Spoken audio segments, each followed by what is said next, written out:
Alrighty, guys, we are live, 100%. I believe we'll do the classic YouTube refresh. Testing. We're good. Alrighty, hello everybody. Thank you for coming to the first One Piece mega stream. I am coining that because I haven't seen anyone do it before. I'm honored. We got a lot of special guests here tonight, couple returning ones as well. One Piece of Insight, Eric, Gerald, and Dr. Mike Diamond. So guys, I think we go in order. Everybody introduces themselves. Take as much time as you want. Alfred, do you want to start? Sure. Hey, I'm Alfred, better known as One Piece of Insight on YouTube. Just a big fan of this. Got into collecting One Piece around OP03 and have not stopped since. It's become kind of an obsession. So, look forward to chat with all these great folks. There you go. Eric?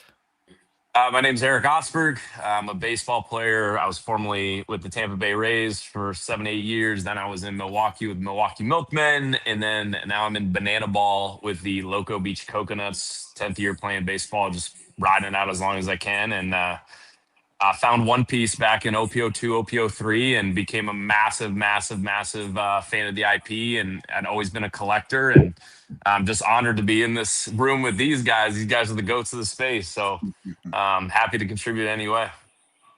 Gerald, man. Mike, we'll save you for last. This is G, One Piece Hip Hop. Y'all know me as One Piece Hip Hop. I guess I'm known for selling all my sports cards to go all in One Piece. And I'm the guy that went from idiot, fool to genius in 4 weeks. So, and that's it. That's it from there. Just fell in love with it. Not really fell in love with it. Kind of actually, like I said, it was a financial thing. Like, that was the whole basis of it. But as I started learning about the IP, learning about the anime and all that, now I'm starting to like really fall in love with it and really do it or whatever. But that's me. Everybody heard my story 100 times already, man. That's awesome, man. And Mike, I think you're probably maybe the most unknown of this group in this space. So let the people know, man. Yeah, I will say, Gerald, you were always a legend in my eyes from like day one. Thank you, my brother. I appreciate you, man. Amen. So Dr. Mike Diamond's on YouTube, 2.1 million subscribers on there. I mainly talk about health and fitness. I've been collecting 6 years now. So I bought my first Pokemon cards in 2020 during that Logan Paul era. I've been in collecting ever since, but it was like a secret hobby. Been watching One Piece for about 2 to 3 years. Luffy changed my life, I'll say that.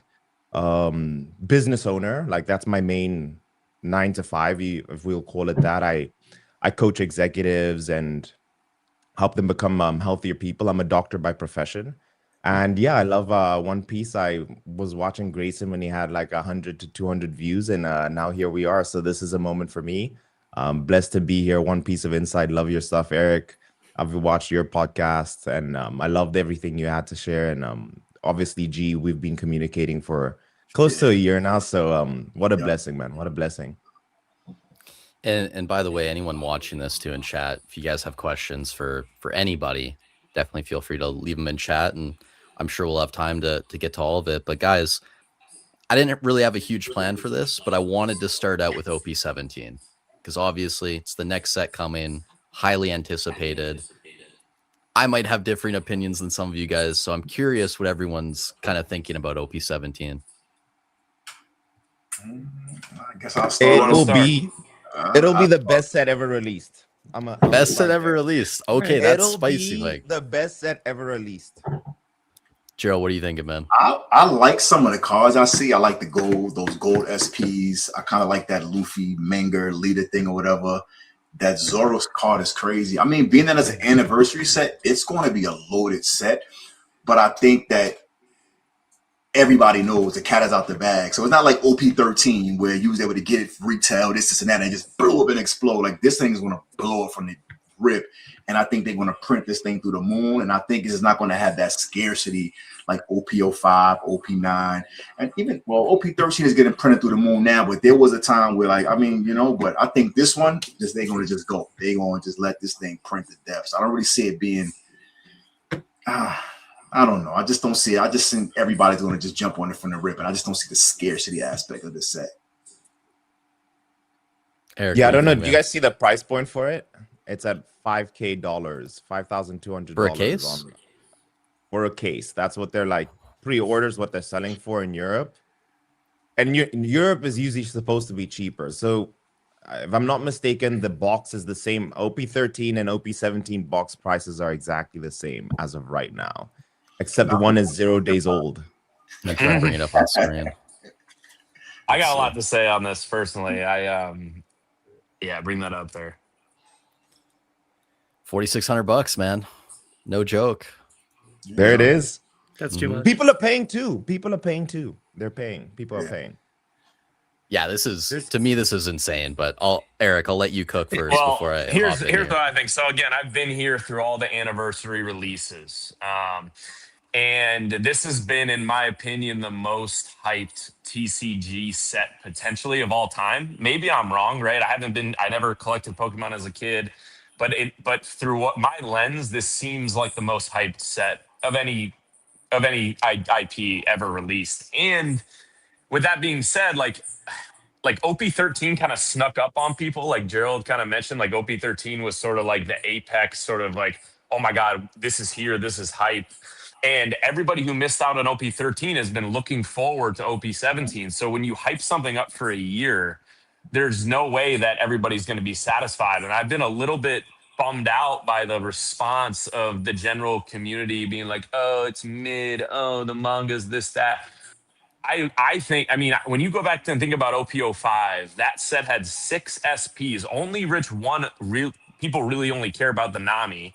We have the Gear 5 Luffy and the Oda signature and 2 other mangas that, give or take, not a lot of people care about. And I would argue, if you're going to tell me that a set with 4 gold SSPs, a new variant manga leader, and 6 hockey, Conqueror's Hockey SPs is mid, I think that's kind of like a arrogant take by a lot of people. Like, it's like, hey, like Bandai is creating new rarity tiers, creating new art styles. I think those gold cards, man, are grails. And Gerald, as a sports card, I grew up with sports cards. Gold always speaks to us. It's timeless. It has value, and I don't know. I'm a fan of it. I can get behind some of the criticisms about the manga art being a little bit big and hiding the panels, but what I appreciate is that they're being true to the anime, and we're not stuffing Luffy mangas in every set and kind of diluting the quality of and the scarcity of like those high-end Luffy cards. So I like that they're staying true to the IP. They're not, just throwing throwing cheap candy at us, to get us to buy it. I think that it's well thought out, and I think they are going to do a couple more reveals at the end of their reveal video. They said there was more to come, so who knows? But I'm satisfied with it. I think it's an amazing set, and yeah. So what if OP13 might be a little bit better, or I don't know. I think the panic takes online are kind of crazy. So I think you hit the nail on the head with there's going to be more reveals still, and we don't know exactly what that's going to look like. Like, if you think about OP13 and you take away the red mangas and you take away the God Pack and you take away the gold and silver SSPs, it's like a pretty mid set, right? The mangas would be pretty good, but like the SPs are pretty meh, and like the rest of the cards are just okay. So like I think what we've seen of 17, like I think the SPs are hands down better than 13. And so I think like how this set stacks up compared to 13 is going to depend on what we find out next, right? Is there a God Pack? Is there some kind of super high rarity manga or something else, right? Is there something equivalent to like a gold or a silver SP? So, I actually really, really like these SPs. I think they're going to be really, really awesome. What's going to be interesting to me is like, are the gold SPs the same rarity as the wanted posters, or are they rarer than that? Are we going to have mapped cases again? Or are we going to have like the Wild West of OP16, in which case like those cards could be really hard to pin down sort of how easy they are to pull. So I think it's going to be fascinating, but I definitely think that like people should wait to see the entire set before they assume that it's going to be the same price as OP13. Mike, I do want to ask you too, because we were talking about this the other day and you had said something that if the case has a 2 in front of it, right? Like it's in the 2000s, you were basically going to pull the trigger on it. Do you still believe that, or are you willing to push that higher into the 3K range now? I try and, like, with this whole One Piece thing, I try and put myself in Bandai's shoes. I'm a business owner, so I always think business-wise. And if I'm Bandai, and you know what they did already with OP13, they printed it to the ground. It was a $700 box. It's half now. If I'm in Bandai shoes, I'm well aware that this is the most hype set ever released. We also know that they made an announcement maybe about 8 months ago about acquiring 2 new different distributors when it comes to their case production or their production overall. I am confident, probably been preparing for this moment. If it's me and I'm like, okay, all of these guys, Bandai's a business, they're here to make money. Everyone has made money in the first, let's say, 4 years. Bandai's like, okay, we're going to print to demand and we have the capacity for it. I'd also say that this is probably only a fraction of the special cards that they're releasing. And I agree with all of you that the real good stuff hasn't been shown yet.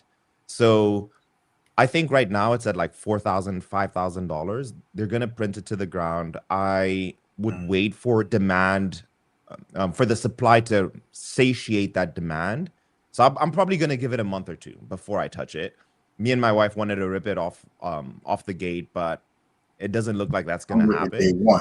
I'm ripping day one. Me- Pre-release. Pre-release. I'm ripping day like one. I was about to say there's a little piece in me saying, hey man, I'm gonna just throw like I'm gonna just get one case just to see what the In the experience. sports car world, what they do with that first run be so loaded because they want YouTube and they want the freakers hitting the big cards and all that. Those reprints and those second waves, it kind of be watered down a little bit. All the big monster hits is going to be all over the place like that first week, like, you know. So I'm ripping day one. I agree with that take. What they talking about? Let's go. Hey, what if I pose this? What if they didn't, let's say they didn't release anything else, and maybe what they release is a new blue leader with a new effect. Maybe it's more player based. I'd be happy with the gold cards and the mangas and the SPs. That's me personally. I just, and is it better than OP13? No, but what makes it worse than OP05? Like everybody says OP05 is the best, it's $1,000 booster box. We got 3 main cards in there at the end of the day that people really seem to care about. The cards in OP05 are long time grails forever. So we're talking about getting like the best of the best with OP05. Like, these gold cards, they might just be like wanted posters. We don't really know. Like, you know what I mean? They might be pop 1,700 in 5 months or 7 months from now.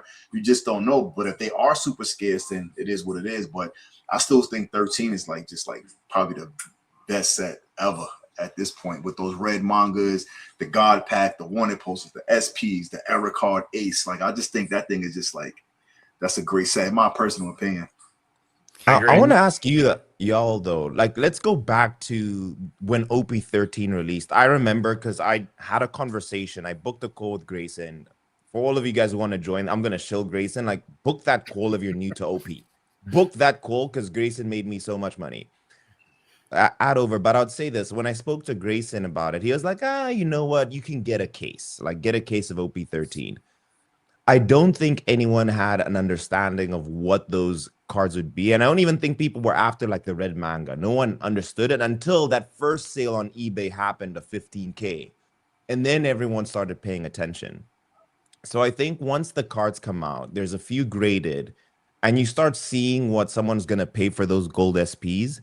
Like if you've seen the texture on those cards, all of a sudden you're going to see attention flow to those particular cards. And my thought process is I don't know how they're going to map the case, but if there's those, I think there's like 6 hockey cards. Yep. Four of those gold SPs and 4 mangas, and then they have that one Luffy leader. If there is more, how many cases are you gonna have to rip to get each one of those cards? So I think it's just going to be extremely, extremely difficult to be able to rip it. And I know that Bandai is going to print to demand to give people that opportunity to be able to collect the set because it looks like it's a collector set. So I think there's more to come, but I also think that you're going to have to spend quite a bit to complete that set.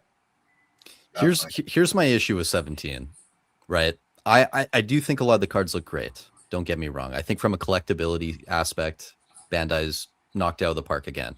And I can't remember back to a set that they did a really poor job on the SPs, the alt arts. Obviously some of the mangas we've been getting questionable, right? Like Bonnie in 12, the Emperors now in the old Emperors, right? In 17.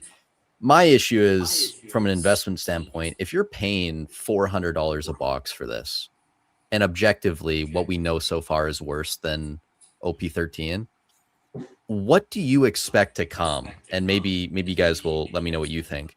what do you expect to come that's going to make this a $800 to $1,200 box a couple years from now, right? Like I think the threshold has to be so high for Bandai. Like, is it going to be a very, very scarce like blue Luffy or something? I know there's rumors going around, right?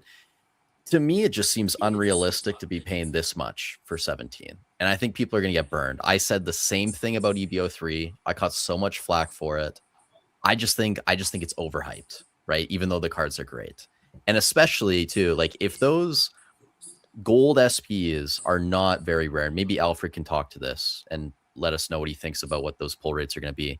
If those are just regular SP pull rates, I can't imagine that they're going to be the cards that save the set. They might be $1,000 cards, but I can't see them being $5,000, $10,000 cards. Yeah, I totally agree with that. So obviously we don't know what the pull rates are going to be, but what they have done with the anniversary sets, at least with OP09 and OP13, is there have been 10 SPs, and the cases were mapped where you got one of each type. So you got one wanted poster and you got one of the mosaic SPs. So if they're doing the same thing here with the gold ones and with the hockey ones are actually going to be much rarer than the gold ones. And so, like, you know, if we use the assumption that the print run's going to be at least as large as OP09, I think it's going to be way larger than that.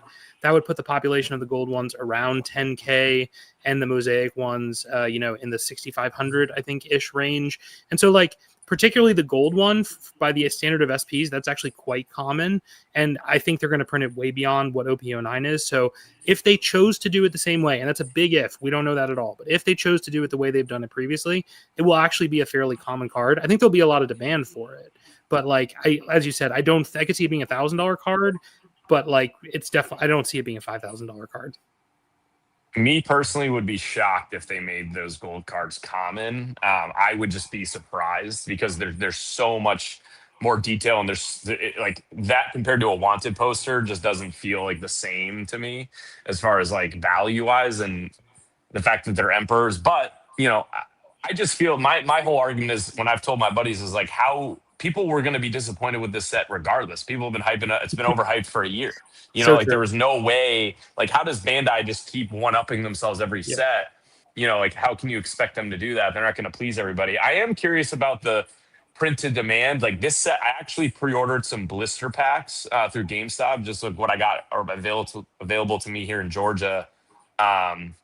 Just felt like that could be like a fun rip release, you know, and then snag the booster boxes. Nobody should be buying the booster boxes right now. That's just the clear, responsible answer that we all agree upon here. But, you know, when Grayson, when you say like, oh, well, you know, people get burned at this price, like I really, you know, people shouldn't be buying them at this, you know, we got to wait, you know, like I'd like to see what Like with what the One print Piece, run you is. never know, man. It's just like out of nowhere, the Luffy's now $40,000. You just never know. Like sometimes you got to take the chance. Like, you know what I'm saying? You're right. Like, you don't know what those cards are going to be, and like it just happens like that with One Piece. 6 months later, oh, this is the big bang. Like the gold Luffy EBO2 leaders, you just never know with Bandai. Oh, yeah, no doubt. You know what I'm saying? I wake up one morning and Grayson saying, "Oh, it's only popped 25. These are the most scarce cards of all time." And you can imagine it rip, you know. Gerald, hold on to that too. We're going to come back to the gold leader here in a second. I do want to take a couple questions from chat though, because we've been ignoring them. First off, comments. Eric, I don't know if you know Robert, but he says, "Tell Ben, Coach Bobby said what's up. Coached him in juniors, 13 to 14." Coach Bobby, what up, man? Wow, that's a throwback. There Sandy you go. Koufax. That's Sandy Koufax right there. Yeah, I can't see the YouTube chat because I'm on the StreamYard, but.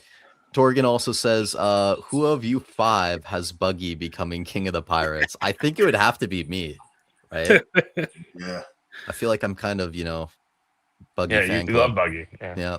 Mm-hmm. I've heard that theory before. That it'll be like a joke. Like that's just what Oda has up his sleeve, and it'll be funny. By the way, are you guys all caught up on the manga? I'm not caught up, to be honest with you. I'm not caught up at all. Like my life is so busy. I got my son boxing. I work 10-hour days, so I'm still somewhere like around episode 200, and I didn't get to the juicy part yet. I'm just waiting for it to hit me. Like, to be honest, it hasn't really hit me yet. There's like so many filler episodes. There's so many just things like what I'm hearing everybody brag about and go crazy about. I haven't just felt it yet. You know what I mean? But I'm gonna keep going with it. But everybody says, trust me, G, just keep going, keep going. I'm gonna just keep going. I'm not gonna cheat and do the one pace thing. I'm not gonna start skipping around. I'm gonna just go episode by episode whenever I can get it in, you know. There you go, man. Yeah, it just keeps getting G, better. savor it, my brother. Savor it. Don't rush it. Take your time. Like you only get to experience it once in your life, man. I hit it over and over again. I'm just dying for the moment where it just here we go. Chevy Guy also asks, what are your thoughts on One Piece reaching price levels similar to Pokemon, specifically sealed OPL1 blue and white bottom boxes? Alfred, do you want to take this one? Sure. I mean, I think in one sense, I would argue they already have, and they've exceeded them. I mean, if you think about like the time frame of when One Piece has come out compared to the same time frame for Pokemon, like One Piece boxes in general are largely more expensive than Pokemon, right? So I think the question that you're really getting at is like, is One Piece ever going to like surpass like the really old Pokemon boxes? And that is really hard to say. I think there would have to be like a huge increase in demand in order to get there, just because like we live in an entirely different world where people were just opening those boxes. They didn't really know what they would be worth. And so now people are saving those boxes, right? I mean, smart collectors, even in the beginning, you know, if they were buying a case of blue bottoms, they were putting aside a case of blue bottoms, right? So it's just not the same world. So, you know, I think time can have a magical effect when it comes to these things. So, you know, maybe 10, 15 years down the road, you know, we do get there, but I think it's going to be quite a while before we get beyond that. Anyone disagree? I think you I nailed it. I would say to people that in 5 to 10 years from now, One Piece will be the biggest TCG. I think Luffy will be king of the pirates. I think You're right, brother. Luffy will be bigger than Charizard. I think Luffy will be bigger than any of the Pokemons out there. The world just hasn't caught up yet. So I think it will be bigger. I think it will be bigger. And I think that Bandai hasn't printed to demand. I think Pokemon's paved the way, but what Bandai essentially now has the roadmap. And if you just see all the money that they're investing with the LA Dodgers, all the new anime coming out, they're pumping a lot into the NBA. They're pumping a lot of money into the Western world, and this is just the beginning. And if you just think about it too, I'll just share with everyone here. The biggest drawback for One Piece, the biggest thing you hear people say, it's man, the 1,000 episodes, dude. Who can go through 1,000 episodes? Once Wit Studios releases their new the new manga, the new anime on Netflix, it's game over. Like they've brought down the barrier, they're opening the floodgates, and people can finally experience Luffy and have the opportunity to go through a story where it took us 30 years. It's going to take them like 100, 200 episodes they said that they're going to make. It's going to be game over. I think it'll be bigger than Pokemon. I definitely view things through the bull case because I just love this IP. But those blue bottom boxes, man, think about how short that blue bottom print run really was, you know, compared to so many other print runs of sports cards. And, you know, I'm not an expert in Pokemon base set, you know, fossil, you know, booster box pop counts, and maybe Alfred would be better to answer that than me. But I just don't see how the IP doesn't continue to expand and draw more fans. And I just don't see how there's not a squeeze on those boxes. Like, it's just such an easy first purchase to make for a serious collector like yourself, Mike. I mean, you know, somebody that has maybe a higher net worth who wants to diversify risk. It's, in my opinion, it's a very safe bet. I think that we've cycled into real world assets in such a, you know, people value tangible things, I think, more than ever right now. And I think it's a hedge on sort of like the Web3 world that, you know, it's sort of it's a nostalgia will always sell. I don't see how those boxes don't continue to just appreciate. I don't know. I agree. Even for the Rippers, like, what's the most expensive card in like 151 in Pokemon? Like, if you pull the major card, what's the most expensive card? How much is it? $400 on graded. $400. That's what I'm saying. It doesn't make no sense. Like, you could rip fucking OPO 7 to get a card for more than $400. So it's like the chance is really there for you to like really hit a card. And if you were 13, you don't gotta hit the red Luffy. You can hit the God Pack. You can hit the gold Shanks. You can hit the one in Luffy and make $1,000. Like, you know what I'm saying? Yeah. So it's like insane with the ripping on a One Piece, man. The Pokemon stuff is like, I know a friend of mine, he's a Pokemon junkie. He said it's burning money. He said ripping Pokemon is just burning money. So I see the One Piece really taking off on the sealed product side. I think this is one of the most interesting questions, actually, because like I looked at how much money you would expect to get out of a box of Evolving Skies compared to like I looked at all of the One Piece boxes. OP13 on average, you'd get around 35% of your money back opening a sealed case. Evolving Skies, you're gonna get 5%. Right. So like the One Piece cards are just worth so much more than the box prices compared to Pokemon. And a lot of that has to do with supply. But like I think one of the questions is if the cards stay at that price, then eventually sealed product probably has to come up to meet it. Probably. But you know, there's also the question of like, well, are the singles too high and should those be coming down to meet the sealed box prices, right? I mean, what I think about the blue bottoms, I hear all your arguments and I don't fundamentally disagree, but I think about it from the lens of risk, right? Like high risk, high reward. I view the blue bottoms as being both high risk and high reward because when you're looking at like what's the top of the market, everyone is guessing about what that should be worth, right? And it's really worth what like a relatively small number of people are willing to pay for it. Whereas like if you're talking about SPs, you have like all of these other things to benchmark them against. And so those Yeah. prices tend to be more stable, right? So I think there's both more upside to these really high-end products, but I also think there's more risk because if people suddenly don't see eye to eye about the price anymore, they could fall more. Yeah, Blue Bottom is the dumbest rip in the world. Like if you rip Blue Bottom, I don't care if you pull the manga. Like like Blue Bottom is more like a nostalgia thing. Blue Bottom is like a collector's piece. That's where the value in the Blue Bottom come in. But as far as ripping, I will rip everything before I rip the Blue Bottom. You know what? And the counter, ripping a blue bottom is still a better idea than ripping Evolving Skies. yeah, wow. The counter argument, though, to you, Gerald, there too with the ripping is like, oh, well, the cases are mapped, so they're all dead boxes. Blah, blah, blah. That's what people say, and it's like, yeah, like that's why I'm kind of happy if Bandai does kind of continue this like unmapped sort of case play. I think it's only going to make the sealed more valuable going forward, and it's going to incentivize us to stash away some of those boxes. Yeah. I see the case premium thing though. I do see the case premium thing though, because people No are doubt. going to take that into consideration though. The whole mapping thing, especially the older sets, like the older sets or whatever. I think what Bandai fumbled on was having Shanks as the main chase in OPO1. So I do think if we kind of fast forward 10 years from now, I have a strong feeling that people will consider OPO5 as base set just because of that Gear 5 Luffy. Essentially, that's what we're all after, right? That high. And we also know people have been ripping that case already. So I feel like OPO5 would probably be considered in people's eyes as base set just because there's that Charizard in there. And also, when I started working with Grayson in October, OPO1 went from $3,000 a box to $5K. And I think OPO1 was probably at a quarter of that. OPO5 was a quarter of that. I think that people are gonna want to pay to rip OPO5. Like I have no desire to buy an OPO1 case. Maybe there is that nostalgia factor, but I think people who are seasoned here understand that there's not much to chase in OPO1 versus OPO5. So I think there's much more demand for the OPO5 right now, and will continue to be. I was gonna say too. The older Sig. You talking about the older Sig was going to go down. Oh my gosh! All time. Nothing's going to surpass the older Sig when it comes to true diehard fans and collectors. The older Sig is just going to be it. When you see a Pokemon live stream, someone doing like a really big rip, I think a PokeRev, right?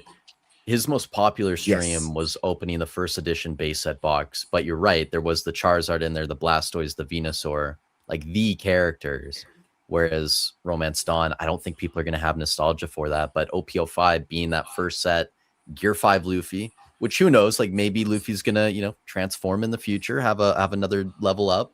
And that might not be as nostalgic, but the Odasig as well being in there, I could definitely see people, and even myself right now, like if you gave me the choice, watching an OPO5 case break or Romance Dawn break, I mean, I'm watching the OPO5 one. I mean, boo-hoo, you hit the Gear 5. Like if you don't hit the other Odasig, you boo-hoo, you hit the Gear 5. It's still like a crazy card, Yep, for sure. But and by the way, Chevy, the pre-errata thing into effect too. Like the pre-errata thing holds some kind of weight in a way, though. I think it really does. I love pre-errata personally. I think those pre-errata leaders are super, super sick and super just like OG. And that pre-errata Luffy leader, like that is like the first Luffy, like that is this. And there was no SPs, and like those are kind of hard to hit. Like it costs a lot to try to hit those leaders, and so I don't know. I think that there's. I like the way that it's mapped. I mean, that's mapped out. Like, I like that OPO5, is the fish. I'm a big fan of the blue bottoms. Gerald knows this. Gerald's got all those pre-erotic cards slabbed up, ready to go, Oh yeah, man. I ready know, to but go. They not going. They ready to go, but they not going. Them things stay. And by the way, They Chevy, stay right here. Yeah. Chevy, absolutely not a silly question, man. Like when everyone starts out in a hobby, you know nothing, right? And you always got to just learn, right? Like a year and a half ago, I didn't even know how to say Luffy's name correctly. So absolutely no silly questions here. Shout out Zuko, by the way, stopping by from the Pokemon channel. Not a big OP follower, but Grayson is the GOAT. So I had to stop by. Congrats on all the success, guys. Thank you, Zuko. Appreciate it. Someone's in here saying the mangas look terrible. I think referring to OP17. Question. After the One Piece story is finished, will One Piece cards still have relative releases, or will just become recycled cards and the hype will die down? I think it's a good question to take as well. Where do you guys think the story is going, and what do you think is going to happen once it's all done? I have a hot take on this. Who here? When was the last time anyone watched an episode of Pokemon? Thank you. Not a hot Right. take. No, I've not watched. Like, I love Pokemon, right? I collect Pokemon too. But when was the last? I don't. Maybe like 10 years ago was the last time I watched an episode. So I don't think it's gonna matter.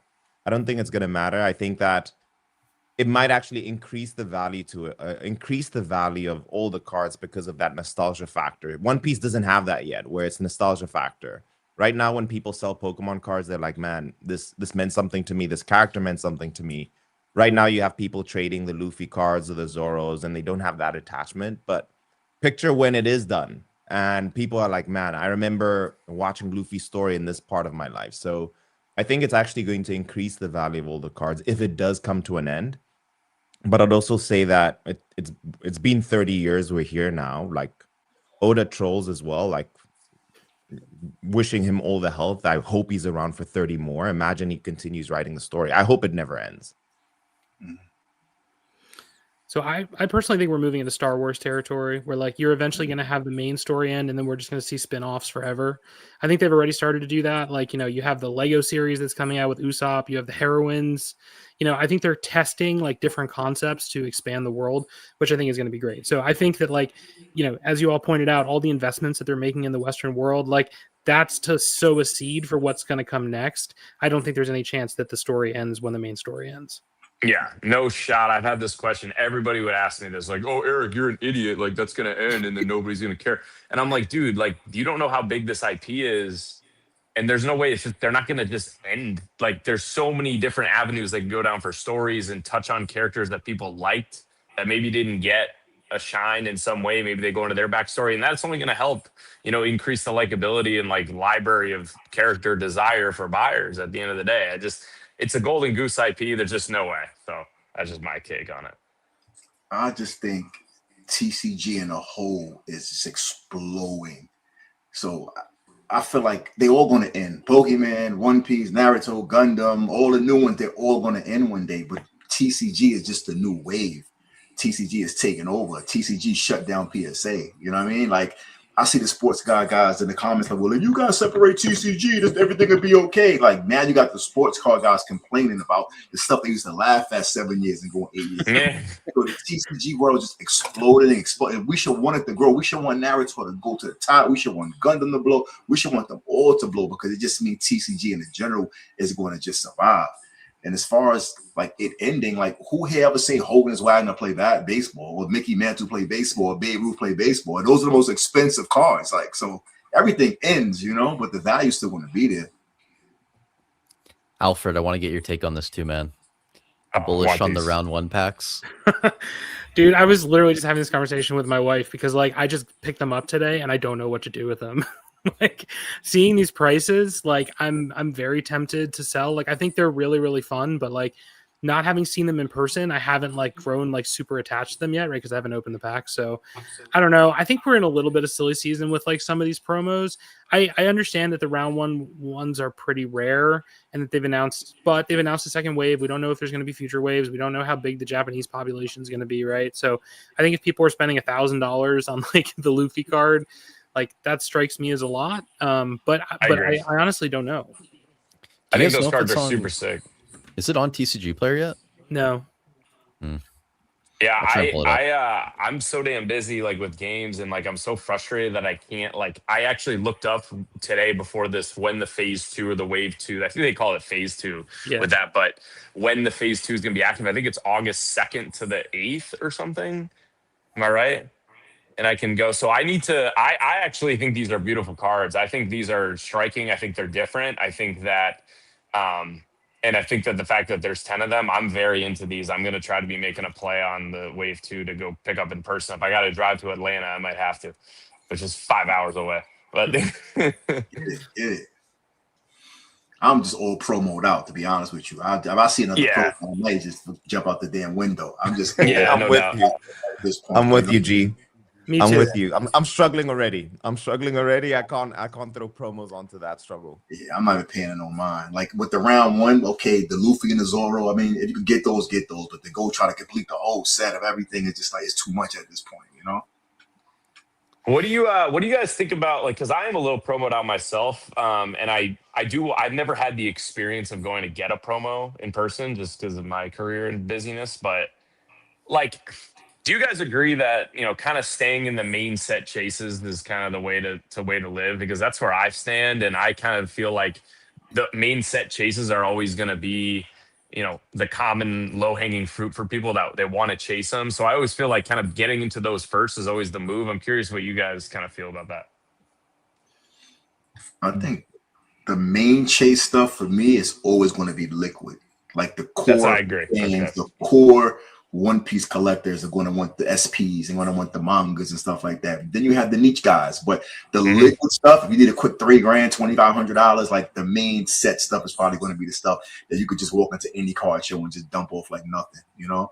To Yeah. not go for serialized Shanks or serialized Luffy or something like that. You have to be in the know to try to get rid of one of those cards, you know? Yeah, It's called I Mike. agree Mike with will that. buy it. It's called Dr. Mike. Ooh, Mike will buy it. I got a question here. When we talk about promos, are we talking about serialized championship cards? Or are we talking about like the stuff that's shared on No, screen? stuff Yeah, like the this, gimmicky like the stuff, like the Dodgers. gimmicky stuff. Yeah, the gimmicky Yeah, stuff. this You stuff. know? Yeah. Okay. Yeah, the gimmicky stuff. Then I think you'll see, and this is just my take, especially if you guys are investing. If you're going in this and you're having the investor mindset, don't touch that stuff. If you're going in this and you want to just collect and have fun with it, and the card looks good to you, and you like the art and you want to display it somewhere, then go for it. Copy. I agree. I mean, Agreed. the I Dodgers, just the people Dodgers tell Luffy's the me, only "Oh, Eric, exception. The Dodgers Luffy's the the only promos exception. are low pop. Go grab that instead." And it's like just because it's low pop doesn't mean that's necessarily a liquid, the right play. Yeah. It's like, So I think I have a slightly different perspective on this. Now, I'm coming at this more of a collector approach than from an investor approach. But I think if you look at Pokemon, like some of the most valuable modern Pokemon cards are promo cards. And I think the reason for that is because like companies can experiment with things that they wouldn't be able to do in mainline sets that really appeal to people, right? So if you think of the Poncho Pikachus and the collaborations and stuff like that, I think promo cards have an opportunity to resonate with people in a way that is different from the mainline sets. And I'll also say too that like the promo cards, there are more language exclusive promo cards, which means that they can be genuinely rarer than a lot of the mainline sets. So I think there's a lot of chaff in promos, frankly. And I think right now the market is trying to figure out like what is legit and what is not legit. But I also think that there's like a lot of really high quality art that's going to resonate with people, that when people look through and say, yeah, all this stuff kind of looks the same, but man, this is so different because Zoro's playing baseball, and like that really appeals to me, right? And I think that for me is like the long-term question, but it's hard to know which are going to pop off. yeah. Mike, you were separating the lower end promos from serial, so I'll let you speak, and then I'm going to bring something up that's going to tie into this. All I was gonna say, I agree with Alfred on this. The mindset when it comes to promos is you should just ask yourself, do I think this is cool, and do I think everyone is sleeping on it? Mm-hmm. And if you look at it and you're like, okay, I'm gonna pay, let's say assume you're gonna pay $500 for the card, and you're like, as long as I can see it, I don't care about the value, could go to zero, then go for it. And usually those cards actually end up outperforming the rest. Like I remember when I entered the space and I looked at, we can consider the Dodgers Luffy promo, right, when it came out. oh yeah. Mm-hmm. I remember looking at that card first, and then I heard the population count. Everyone got one at the stadium. And then I saw it in person. I'm like, this is beautiful. And it's drawn by Oda. I don't care. Like, just buy it and it's double sense. So I think the North Star should be with promos. Does that art look really good to you? One thing I want to, some game I want to put you guys on. I don't have this card, but it's called the Luffy Chinese First Anniversary. No one's talking about it. I want to get a copy. It's a Chinese first anniversary. Luffy's like in actually a Chinese fit with he looks great. And that's such a slept on card, but I think that's an example of a great promo. If you guys would consider that a promo. I have that card as well. I know you're talking about Chinese first anniversary. This one, Mike? That one. That card is so fire. I mean, it's pumped a bit now, but that card is so fire, especially with a hollow pattern on the back. Would you guys consider this a promo? Yeah. It's a promo set. This is fire. Do you have this card? Like an exclusive Bandai release type thing. I wouldn't really say a promo, in my opinion. It's like some, I don't know, but it's definitely a nice card though. It's a beautiful card. Do you have this card, G? I have it. Yeah, I have it. Yeah. So I'll share this with you. This is it's low key, but I think the card's trading at $1,800, and I know someone who paid 40 grand for a black label. And it's like those little things that people, because I think there's only a pop 2 on the black label. So it's these little cards that, look, if someone, whenever you see a black label sell for copious amounts of multiples, it's usually a good indicator to get the first one. Again, I don't own this card, so I'm not pumping it or anything, but this is a perfect example of buy something you like. Maybe you're Chinese and you resonate with it, or you just love the pose Luffy's in. Great card. So I bring that question up that I asked you guys because today, literally about 8 hours ago, I had a harrowing experience when I was at a small card show in South Carolina, Beaufort. I'm in a high school gym, and I got sequential PRBO2 SP set in my bag. I got 2 Sabo mangas. I got Luffy Taro. I got pre-errata slabs. I had like 3 or 4 of those. And I see a Dodgers Luffy. And I don't have this card because I got a 9 on mine and I'm OCD, so I got rid of it. And I need everything in a 10, right? And I go up to this guy, and I'm the One Piece guy. I got one of the biggest collections, right? And I go, hey man, I got some cool stuff. Like, would love to kind of work maybe a trade. I throw some cash on, and he looks at my mangas, and he's like, for the Dodgers card, he's like, nah, I just want cash. He's like being like, and I'm like, dude. I'm like, there's not one manga in this whole gym. I got them only mangas. You know what I'm saying? Like, and he's just like, yeah, you know what I mean? And that pop count is like almost 12,000. And like, I know the Sabo mangas aren't big mangas, but they're liquid. You know what I mean? So that was like a scary experience for me. He's just like, didn't even want to even consider taking those on in like a cash trade deal to get that card. And like, silly of me, right? Like, I want that card, and I have a lot of the mangas. So like, I was willing to part with those, but that kind of pissed me off a little bit. Like, I was like, man, maybe I'm doing this wrong right now, and I'm the guy, That Dodgers Luffy, man. Everybody's up on the Dodgers Luffy, man. Everybody. He's like, I got it at 5K. I'm like, yeah, well, it's 4,500. Like, okay, I get it, but it's smaller seller. I don't know, but that was a harrowing experience for me. I've never had that happen. Guys, we are gonna have to move on. We got a lot to get to. And Mike, I wanted to come back to the serialized in a second, so it ties in nicely to the super chat. Thank you, IAG Collects. Appreciate the $9.99. What who's your best POCs to trade regular slabs at a percentage, 85% for low to mid tier prize cards? The area I live in, not many individuals have higher end cards other than eBay. Thanks. Mike, I want to start with you because you obviously buy a lot of the prize cards and maybe some of the higher end stuff. And you also buy a lot of it online. So I think you'd be really good to start here. Copy. I'd also add G's probably the more OG when it comes to this. So G, I'm gonna need your support on this one. So just for my clarity, when he says POC, is that like who to buy this stuff from? Like who's a go-to? I honestly don't know. Yeah. So I think who's your best POCs, like characters? Is that what he's referring to? Yeah. I would love to. I'm not sure. Points of contact to trade regular slabs. Points of contact. That could be a a good one. There you go. Yeah, maybe they're asking about like shows. Okay, point of contact. Okay, point of contact. Okay, so I'll hopefully the gentleman I'm gonna share doesn't have too much of an influx from people, but he's really well known. The person I've traded with the most, who's super reliable, but you're not going to lose a lot. You're actually going to retain a lot of the money or get a lot of the money back and get a good deal, is someone on Instagram named TCG Boss. Boss man. TCG Boss. He's like this. He's essentially, he functions as a middleman, but he's the most connected individual that I would say in the TCG space, but also like one of the kindest people I've ever interacted with. I'll share with you, I've bought a few of the serialized cards from him. Before I buy it, sometimes I've had hesitancy in the beginning. He'll call you up and say, hey, this is essentially what I think. And it's usually it's neutral advice, but advice where you can take the 2 points. If you're selling, he sells at 9. He only takes 5% commission. So you get a huge, instead of the 85% or the 80% or the 90% that you're going to trade at a show, you can buy or sell through him.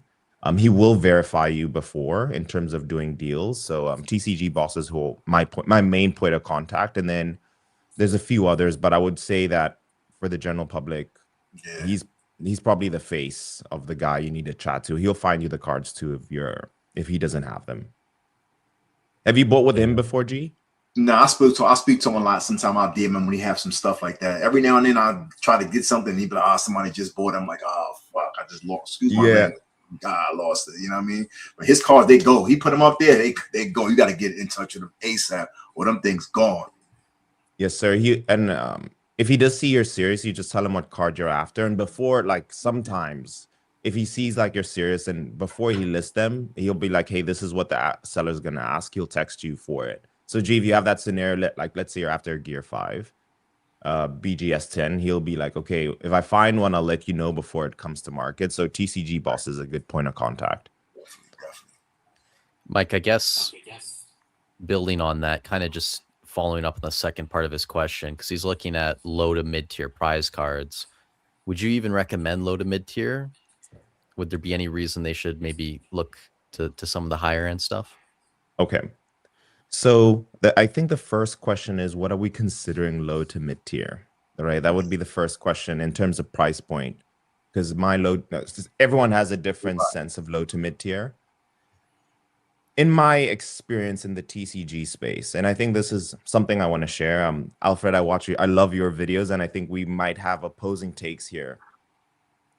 The more you can spend on a card, the better. The more expensive it is, the rarer it is, the better.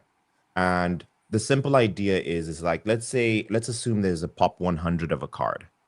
The question is, who's holding those cards, right? What is the population of those people? Now, if I told you all the people holding this card, that's population 100, are all billionaires, you can feel confident that the next person who's going to have to buy that is going to have to take it out of a billionaire's hand, for example. So if you're saying low to mid tier, and what do you guys think? Would that be 10K? Like, I think that's the first question I need to ask. Is that like $10K? Is that 15? I think low to mid tier for most people would be like 1 to 10K. Yeah, like $5,000-ish or something like that, like mid to low tier for the average person. Yeah. So if it comes to the prize cards, the one that I really like, maybe Alfred knows this one, is the top 64 Nami. Have you guys seen that? That card is gorgeous. Top 64 Nami, good population count. But why I'm saying that card specifically is that it has Zoro and Luffy in that particular prize card. But the art on it is incredible. I wish I had it. I do have it somewhere.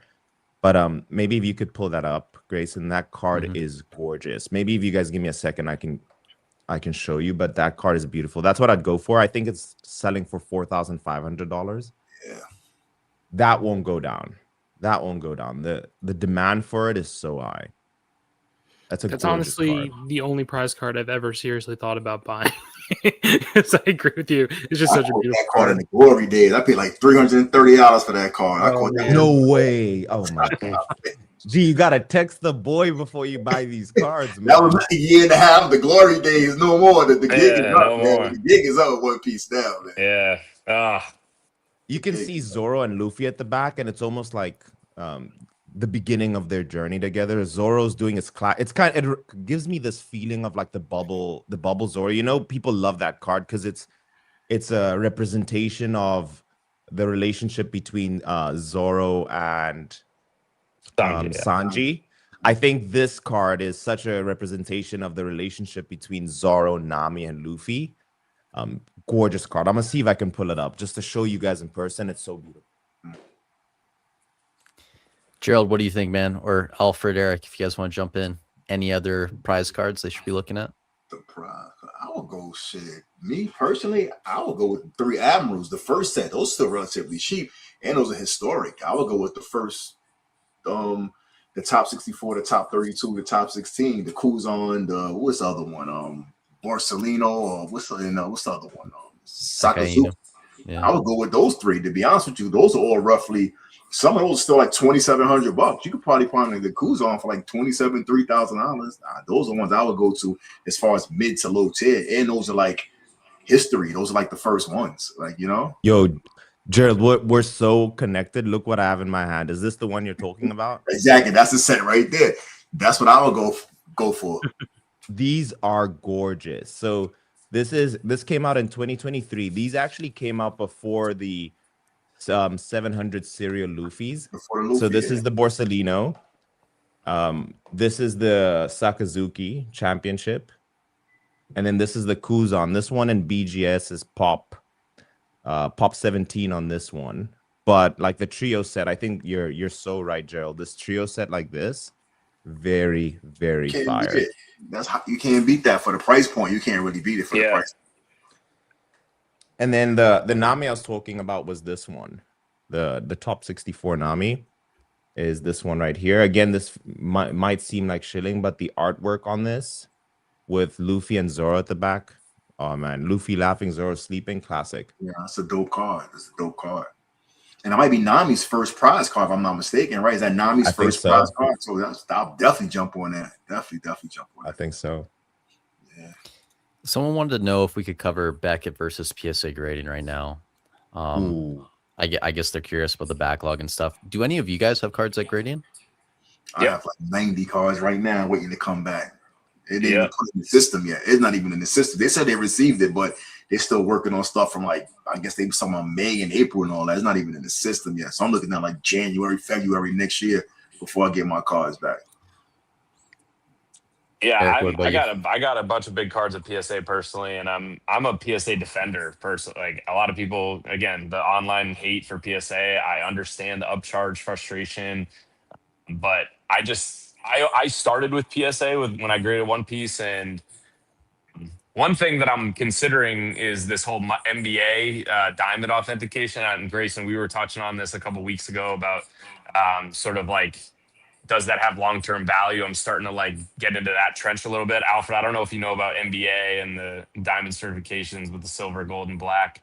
One of my buddies, Ryan, Spirited Cards, we've been talking about it for a couple months, but I'm a PSA defender because I just always believe it'll always be the most liquid. I would get frustrated submitting to BGS and getting a ton of 9.5s. Like that just would hurt my OCD brain. So, that's why I always was kind of against BGS. And I think that the 9.5 to 10 difference is so subjective. And I think it's kind of cheap. A lot of people feel cheaped out when PSA gives them a 9 versus a 10, but I think that's worse in my opinion. And so I'm just, I actually am a big fan of PSA stopping the value, bulk submission stuff. There's so many cards being sent that are not worth being graded, and it's diluting the space. And we really are in a junk slab era. And I'm okay with them, slowing the flow a little bit because it's only going to raise the value of PSA slabs that are already out there. So, yeah, I don't know what you guys think of that, but I know a lot of big collectors,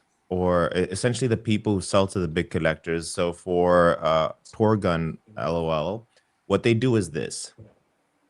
Number one, they take all their slabs or they take out all their rolls and they send it to BGS first. They try and send the best of the best cards. Now, the goal with BGS is that the main goal, the main North Star for them is to find a black label. You score one black label and the rest of the stuff is taken care of, right? Yep. You're really good. That's the first reason. The second reason is that, even if you just get the normal gold pristine 10, you're going to get a premium on those particular cards. What they do then is, like, let's say you submitted 10 cards and you got, 4 BGSs, BGS 10s, and the rest are 9 5s. You don't pay a premium on those like you would at PSA, so you can maximize your value off of, let's say, the 4 cards you got a 10 in. They take the 6, they crack them open, and then they send those to PSA. Because also that's their process. BGS first, see what gets a 10, then crack the 9 5s and send it to PSA. And the downside with PSA is that you're going to have to pay you pay a fee. I don't know what they call it, but you're going to pay a fee for based off the value of your card, the upcharge. Yeah. The upcharge. So you avoid the upcharge on all the other 4 cards that you got. So you extract max value from there, and then you will pay the difference on, like, the ones that got 9 5s, but you're confident that they'll 10. So that would be the process I would go through personally. That's so sharp, dude. Yeah. That's so crazy sharp, man.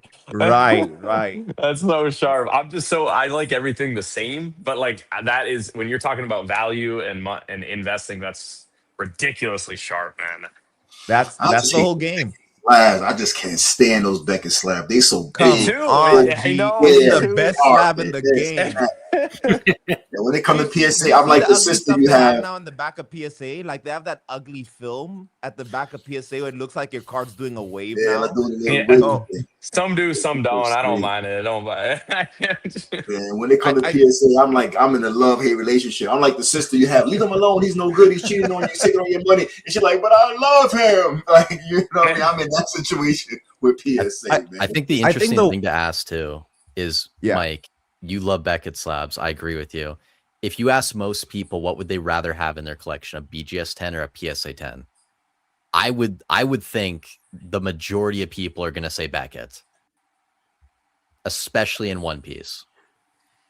If we just simply talk about preserving your card, everyone here says that they want to have their card for 5 years.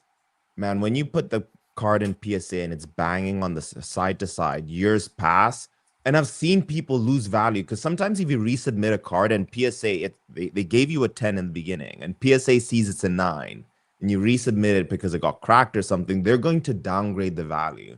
So that whole, just alone on how the card is preserved, like, takes it all away. When you rehold something with PA, when you rehold it, you get the grade it came in. Like some slabs, you might drop it and it might get cracked or whatever. When you send something to get reholded, they give you a 10 though.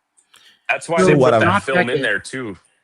Not Beckett, because I just recently sent in reholder stuff, and they had me sign this like really strict agreement that was like, just so you know, like this, we're gonna regrade this. Like this may not come back what you sent it as, and like mercifully, all my stuff did come back what I sent it as. So I don't know how seriously they take that, but like it sounds like they're at least like if it doesn't obviously look like the grade, that they will change it. But also, if the black label thing wasn't a thing, no one be sending cards to BGS. It's the black. I agree. I agree with that. Black label chase what everybody's sending their card to BGS. I agree. I agree. I would say PSA does have the chokehold on the system. I just think that they aren't the. If we're really concerned about the quality and the value of it, because I see, I don't know, I'm after a particular card, and I'm actually looking at the back. It's a Pokemon card, and the 10s, like how bad the quality is just awful, but they still got a 10. So I think for me, if I'm looking for, as a collector, I want the best of the best. For me personally, I'm going BGS just on that simple fact, that confidence. Did you see the black label Luffy basketball card that's like a 90-10 on the other side? They gave it a black label, and the centering is absolutely. That stuff happens, man. We humans, brother. We humans. People make mistakes. It's all right. Except for tag, not humans. When I see it now, I said, "What the hell going on?" And someone actually played the premium, like black label premium for the card. I'm like, "What the hell going on?"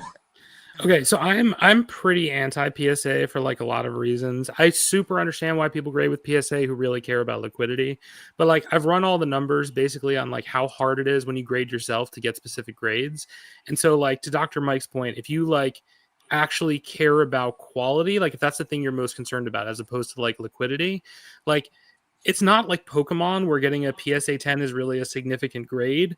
Like, 80 to 90% of One Piece cards are coming back as a PSA 10, right? As opposed to about 40% for a BGS 10, 3 to 5% for a Black Label, right? CGC Pristine 10s are less than 50%. So there's like a lot of more difficult grades to get that sell for less than PSA 10s, and that doesn't make a ton of sense to me. I also want to touch on, like, Dr. Mike, I think you're exactly right that like your approach and my approach are a little bit different. I think that your approach is absolutely correct in terms of like what's the way that you're going to gain the most, like what has the most potential value gain, right? Like I tend to think of things from a risk reward perspective. And when you have something that's incredibly scarce and there's a small market for it, that has the most potential price appreciation because a very small number of people are going to determine what that value is, right? And so they can pull up the value Correct. for that unbelievably fast. But then on the other hand, like if those people suddenly want to sell theirs and there's not a lot of demand for it at that price point, it can fall very, very quickly, right? So you're absorbing both the good and the bad. And so I tend to be like on the value maximizing side, right? So I like to buy things that are like lower cost, really, really high upside. That's just my personal take. That's part of the reason why I don't like PSA, because for me, buying PSA is like buying at the high end of the market, right? PSA is not a superior quality product. They have superior market advantage, and that's why their cards are more valued. And so like if you look, at the history of economics, everybody's market advantage erodes over some period of time, right? So the question is like, how long does PSA keep it? And so for me, I would rather grade with Beckett, or I would rather buy CGC, honestly, right? Because if I'm going to be able to buy a CGC Pristine 10 for like the same price as raw, that's like buying low. Whereas buying a PSA 10 to me is like buying high. But that's just my personal philosophy for how I like to collect and buy. It's not objectively right or wrong. It's just how I like to do it. That's super sharp as well. I took the process of if I had a major accident in my life and I needed to get rid of these cards, like what was the quickest way I would be able to do it? And I was like PSA, and I just stuck with it. And I've thought about those scenarios that you just laid out, and I always felt like I was almost playing it safe with PSA, if that makes sense. It does. If there's a thought that I could share with you guys here, this is also with me. The way I like to think about it is this: is you when you especially you have the investor's mindset and you have the collector's mindset. With a collector's mindset, essentially the idea would be, okay, what happens, or with the investor's mindset is what happens in the downturn of a market? What happens once we go bear, right? It's a bear market. And right now, essentially what you have is you have this demand of all these people, let's say 1,000 people that want this particular card. But the way I see it, when it comes to the rare, more expensive stuff, or even just in a BGS slab, in a down market, the people who still tend to have money and don't care for the value of the card, but they just want to collect, are the people who have more liquidity. So I do tend to find that when, and I'll use an example. Well, I won't show it, but the example here is like the Serial Luffy, the 700. In January, when there was a bear market, or not a bear market, there was a correction. Everyone was fire selling, panic selling their cards. But it was easy to sell the 700 Luffy because you just need one person. I'll just share the card. This is the card I'm referring to specifically. At the time, it was like 50K at the time. It was a bear market. People were just listing their cards just to sell it quickly. They just wanted to get out of their cards super quick. But if I were to list this card, I just need one person who is willing to pay that premium because they know how hard it is to get the card, especially in the particular grade. So I've noticed that you don't get as wild fluctuations in terms of price point when it comes to the rare, more expensive stuff. And the same may apply to, like, let's say the Gear 5 manga. The Gear 5 manga saw a high of, like, let's say 17K, went as low as 13, but it went back up quickly because people consumed it. And again, the reason for that is, especially the BGS stuff, the reason for that is because the collectors have this discretionary income that doesn't really get swayed by a bear market or a bull market. They just want to collect, and once it's in their collection, it's gone. Yeah, great. Mm-hmm. Yeah, that's a good point, Mike. Pretty much That's anyone I've worked with who's serious about this, like they have money to unload the clip if they see opportunities. Like your yourself. point about all the time. Your point of I see a card, I'm buying a card. I'm thinking about long term. Like I'm not scared to beat a comp. Like if the comp is 400, somebody got for 500, give me that damn card. Gee, you said that about the gold Luffy, the gold leader Luffy. was What did so you pay right. for that? Was Was it the 5? highest, right. $4,000. It was the highest comp. I already knew what it was gonna do. Like, let me get that thing right there. Like, I mean, I don't care. the point you made there, Mike. Sorry, you go. No, go ahead.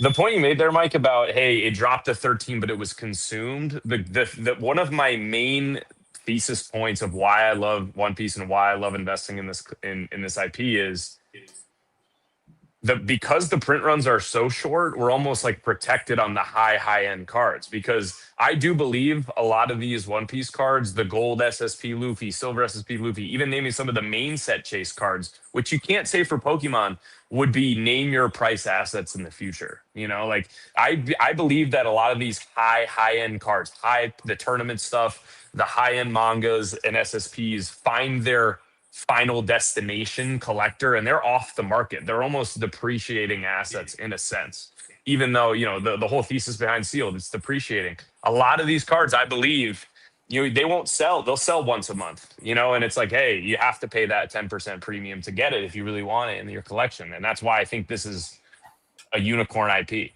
Yeah. Like a lot of the top cards, like they're not selling no more. Like you could look on eBay, they're not there. You could even Mike, with me and you had a conversation about the serial ace and the serial shake. I said, Mike, get the damn card in 6 months. Yeah. He was so right.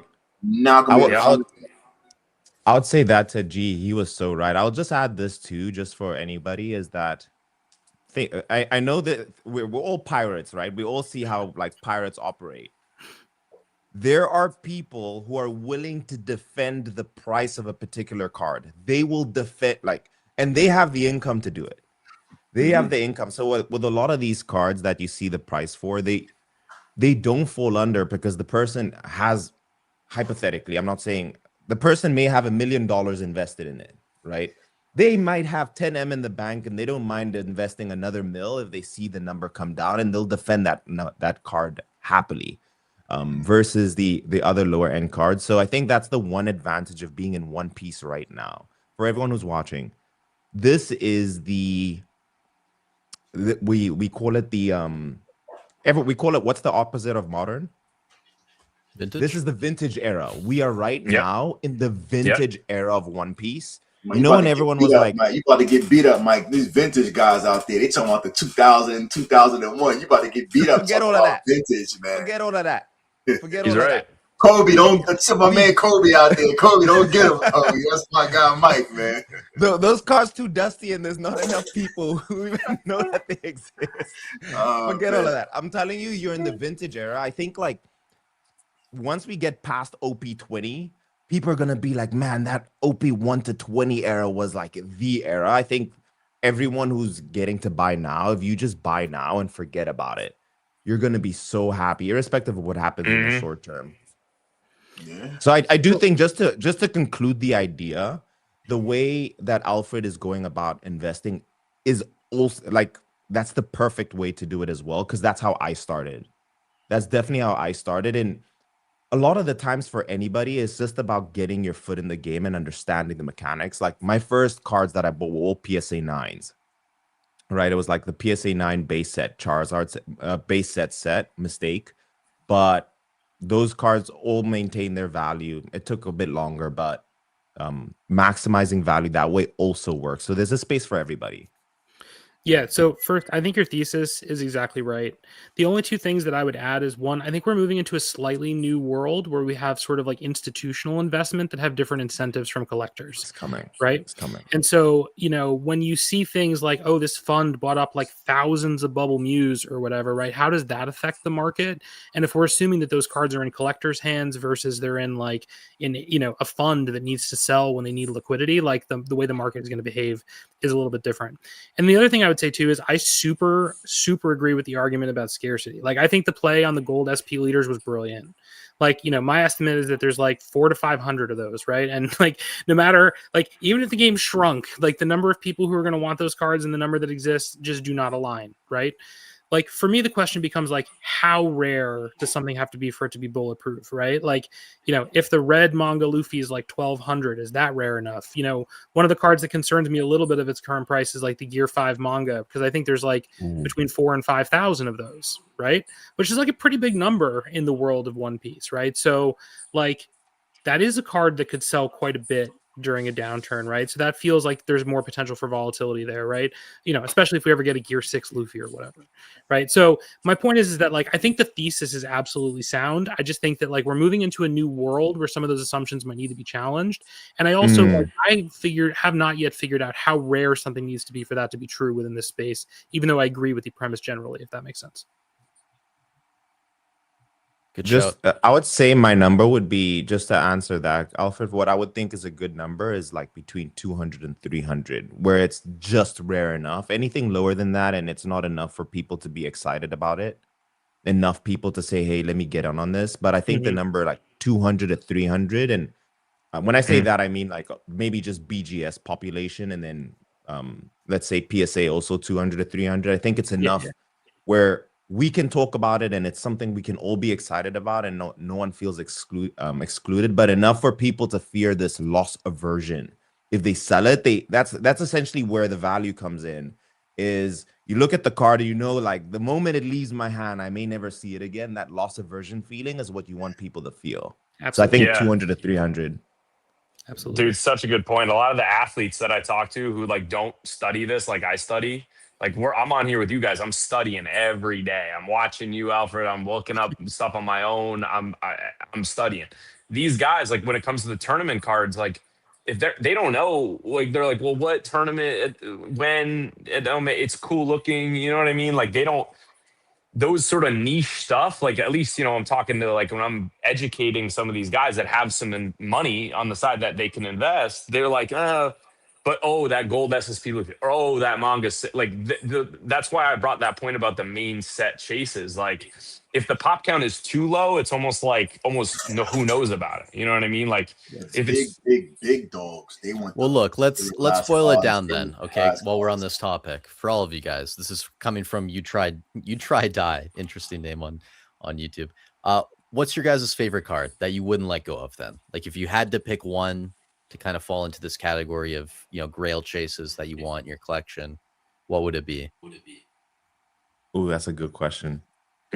G, what's your card? I'm so curious to hear what G's card is that he's never letting go. That they ain't never going nowhere. The Gold Roger and the Otis Sig. Those two ain't going nowhere. Sheesh. Mine is Gold Roger and Gold SSP Luffy. Yeah, they ain't going nowhere. What about you, Alfred? It's a hard question for me because the card that I'm not going to let go for like 10 years is probably a cheap card, right? Because there's no incentive to sell. But my like number one grail that I absolutely love is I have a BGS 10 first anniversary set Luffy Pop 13. There you go. Dope. Has there been a recent sale on that too, Alfred? Sorry to cut you off, Mike. Yeah. Can you pull it up, Grayson? Can you pull it up? I can try and find it, yeah. There was a recent sale like 8K, I think, which I actually think is a little undervalued compared to how difficult it is to grade. I mean, the gem rate on that is like 9%. You know, there's like 1,000 PSA 10s and there's 13 BGS 10s. So I think, and there are no black labels. So I personally think the BGS 10 should have like close to a black label premium, but I'm obviously extremely biased in that. And I also don't buy cards that expensive. I graded this one myself and I just got lucky. Good for you. So there you go. Yeah, I'll try and look for it. I do have to change my postal code too, so I don't dox myself, but we'll get there. I think for me, if you were to ask me what, I would have two cards as well. The first card that I'll always have in my collection, no matter what. And for me also, the thing I'm trying, by the way, is that my goal is to never sell a card. So in this whole journey, and the reason I say this is the biggest thing I hear in the TCG community is I wish I never sold. So that's like the goal that I have, is just never to sell a card, to be able to tell the story if it's better or not. Ooh, this is fire. I love this card. Oh, and you have it in a BGS 10, Alfred? yeah, I have a complete BGS 10 set and I black I label need Jim Bay. to send you a text, man. I need to send you a text for that. This is my thing though, right? Card. Like it's my favorite set and I absolutely love it. But if somebody makes me a ridiculous offer, like, you know, I have to consider it. That's just like who I am as a person. You want to hear something funny? I paid $79 for that card in PSA 10. Stop it, Gerald. Stop it, man. Hey, I paid $90 for the complete set. You need to start telling us these plays early, man. It was back then, man. It was back then, man. It was back then, man. Gerald was in the shadows, dude. I was sniping away back then, man. Same, I was man. sniping away. Smart. For reference, I bought my Gear 5 Luffy for like $800. You know what I mean? So like, I'm right there with you. Like, that's how long I've been in this. Can you guys see this? Can you see this? Is it clear? Let me pull up Gerald. I bought the Nami. Let me see if I pull it back. The Nami, I paid $61 for. I don't know if you see the price. Oh my god! And the gosh. Luffy, I paid $71.88. I can see it now. I can see it now. Yeah. PSA 10 back in the day. Can I tell you one of my worst decisions in retrospect was I actually got 2 of the first anniversary sets off Premium Bandai for $90 when they came out, and I sold one for $250 like some number of months later, and I was like, yeah, I made almost 3 times my money, like feeling good about myself, and now it's like a $7,000-$8,000 set. Right? That's what I love about TCGs. I'll just to answer the question, Grayson, my 2 cards would be the Gear 2 manga. I think for me, that's like such an iconic moment. Mm-hmm. I think no one ever expected, I don't know about you guys, I didn't expect Luffy to transform in that moment, but it just, that whole concept of you can go into another gear. So Gear 2 manga chills every time that entire scene happens. And then the second card that I'll never sell, which I think is the Charizard of Charizard, is the 700. Mm-hmm. This I'll have 1 in my collection. Like this is going to my kids. It's going to my kids, never, ever leaving the collection. I had so many times to buy that car for $5,000, $5,100, $5,600. Yo, bro, that one is the one that kills me, man. That's the one that kills me. I let that one go. I think so. I think you'll have a chance, though, Jay. I think you'll still have a chance to grab one day, right? One day. It's gonna happen. It's gonna happen. We'll have to move on to take away Gerald's pain, but I think this is a good question to get to. Ivy Sonia, with so many other TCGs popping off right now, Lorcana, Riftbound, Gundam, Pokemon, do you feel investor and wallet fatigue will suppress growth in One Piece? Everyone likes the new shiny toy. I can start because I've been kind of quiet and I kind of have a hot take on this. Maybe I think the growth you're going to see in a lot of the One Piece sealed products, similar to how Dragon Ball is starting to slow down, I think Lorcana is going to start to slow down a little bit as well. It's one of those things where if you were in really early, you've done incredibly well.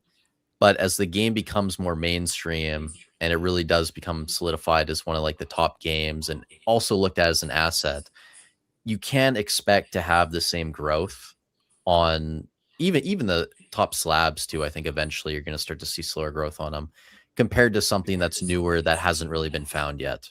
So when you look at Pokemon sealed product, you're going to do very well. You're probably going to be up, 20, 30, 40% a year, maybe more if it's one of those bangers that Pokemon releases. But to expect 200, 300, 400% continuously every year, I don't think it's realistic. I have a hot take on this. I think the only set that would suck liquidity out of any of the sets that's coming is Naruto. And the simple idea is like, where does the population exist? And I don't know if you guys have noticed, but whenever Pokemon tends to take a slowdown, and I don't know, I don't follow Gundam and Lorcana and Riftbound so much, but the only one that tends to have an uptick is One Piece. I do think that when Naruto enters the market, that might be a great opportunity for One Piece fans to buy in the cards, because I think the fandom are shared between those two groups of people. Yeah, I think like Naruto fans and One Piece fans intersect. So I think the only one that may suppress would be Naruto. For One Piece specifically, Pokemon is king for now. But I would only say Naruto would have that opportunity to do that. How do you feel about the Naruto TCG that's out now? And do you think, how does that, like, because that's not doing well now. It's like, I'm curious how that's going to work if Bandai just takes it over. We're doing it. I think what happened with the One Piece thing, I don't think it's going to happen with nothing else. Because I agree. The One Piece thing caught everybody off guard. You see, I'm showing you cards I paid $71 for, $61 for. That's not happening in Naruto. So everybody's rushing and everybody's going to get the first OPO1 set or whatever they call it in Naruto. Everyone's going to get the blue bottom in Naruto. So the prices are going to just be like where we're at now. The prices will be there in 2-3 months. Everybody's going to just go in. Everybody's going to the Yankee game. Everybody's going to be paying $3,000 for the Naruto Yankee card. Like you're not going to be getting it for $200 like you was able to get the Dodgers Luffy for. People walk around with $100 bills just buying those promos over people. That's not happening. Like One Piece, it made everything hot. It made everything hot. This is why I've started buying some Gundam. And I know it's going to be a hot take. A lot of people don't like it, but it's a Bandai game. Print runs are small and no one's paid attention to it. And even with nobody paying attention, you have top chases and boxes that are going for $1,000+. You have boxes that are sub MSRP with great EV to open, especially GDO4. It's amazing. And even like the winner cards, right? Like they're giving out 3 winner cards a year, 4 winner cards, whatever it is.